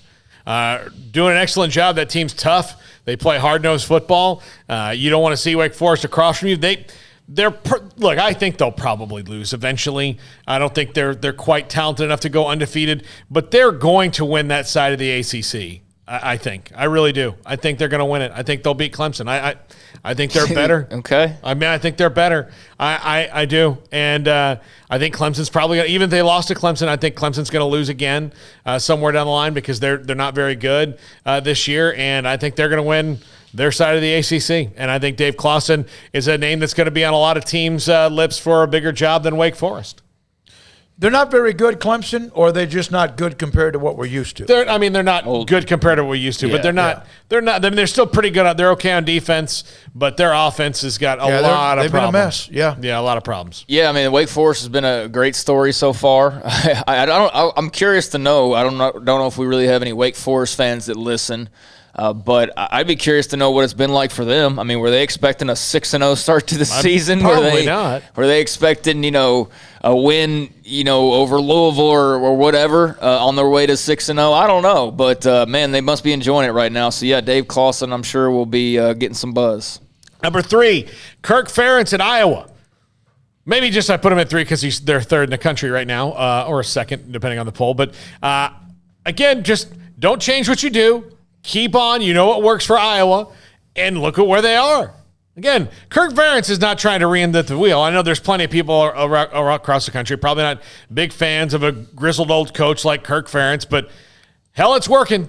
No, that guy you talk about a pulse that's the same. His high blood, his blood pressure is the same. The football team is just steady. He's cool hand Luke, man. And I respect any program that's had 2 coaches in like 1,000 years. Yeah, it's Hayden Fry, and then it was Kirk Ferentz, and it's been that way. I really like that. I gotta say, when I was younger, dumber, and a little bit more immature about these sort of things, I kind of always wondered why Kirk Ferentz was so highly paid. And then I got older and wiser, and I realized, because he's just like no problems. He's gonna be competitive pretty much year in and year out, and there's gonna be years like this year where they're special. And so there's something to be said for longevity and staying the course with one guy. And he's been there, done that, and it's been a great investment for Iowa. Yeah. Former Baylor quarterback. Hayden Fry. That's right. Yeah. Number 2, Mike Gundy at Oklahoma State. Look, I have long made fun of Mike Gundy for his hair, and sometimes he reacts to things well, and especially coming off of a situation last year where he nearly got canceled, and nearly rightfully so. I forgot about that. I mean, he nearly got canceled, nearly rightfully so, for being so ridiculously ignorant about what he was talking about. But he rallied. He communicated with his team in the spirit of forgiveness. They let him back in, and they worked it out. And not only that, they've reinvented what they are. I mean, Oklahoma State was used to be all offense and no defense. Now they're kind of flipped, and then they're winning. Yeah, I'm not going all in on Oklahoma State right now. I'm waiting to see on that. I don't think they win this weekend. I think Texas wins. That would be a huge win for Gundy, though. That's why the list is at the midpoint, though. Yeah. Well, at the midway point, of course, they're undefeated. So, but I don't know that he'll be on the end of year list. Probably not. Right, but some of these guys may not. But so far, so good. I mean, yeah, sure. Yeah. Number 1, Mark Stoops at Kentucky. He's got the game of the week this year. The game of the week this week in Georgia. It's going to be tough for them. They may not win, but they did something they haven't done in a long time, which is beat Florida. They absolutely demolished LSU, and that's something they don't. I mean, even though they've beaten LSU more recently, they've beaten Florida. It was never an absolute pants down spanking like it was. So yeah, I think Mark Stoops, and I'm a big Mark Stoops fan. I hope for Kentucky State he stays there, but you saw yesterday, I'm a huge advocate for anybody else hiring him for their open job if they want him, because I think he's a good coach. I agree. He's done an incredible job, and what a massive win it could be if they were to shock everybody and win in Georgia this weekend. Yeah, I like him. It's just kind of steady as well. I'm not so sure. There's not a lot of Kirk Ferentz and him as well. Nothing flashy. They just kind of get their job done. All right, Paul, thank you very much. Appreciate it. Jack McKenzie, also with Armstrong Sims. Thanks to Craig Smoak to my right, Paul Catalina, Grant Taft, Max Olson, Mickey Spagnola, Jennifer Smoak, and Jeremiah Dickey of Boise State. I'm David Smoak. Thank you for watching and listening, and we'll be back at it tomorrow from here in the studio at 3 o'clock Central, Sikkim 365 Radio and 365 Sports. Good night.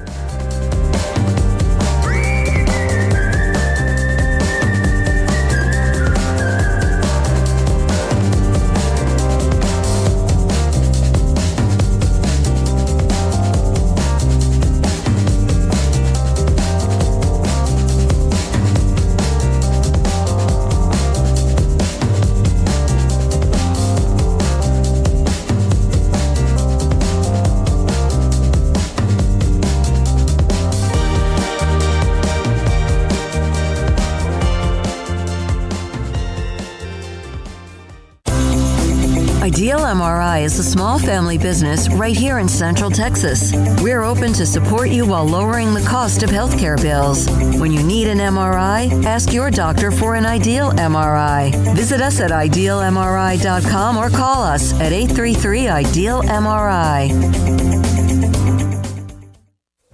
Stepping into the boots of a U.S. Army officer can add confidence and leadership skills to your son or daughter's career path. See all the things they can achieve in our boots at GoArmy.com. U.S. Army Waco Recruiting Company, 254-598-8131 or 254-776-1543. After my first car accident, I feared the biggest damage would be to my wallet. I expected a mountain of bills and a long, drawn-out process. But my Texas Farm Bureau insurance agent was there when I needed her and helped me get back on my feet and in my car in no time. Instead of a hassle, I got reassurance and a quick recovery. Stop by and see our agents at one of our 3 McLennan County locations. Coverage and discounts are subject to qualifications and policy terms and may vary by situation.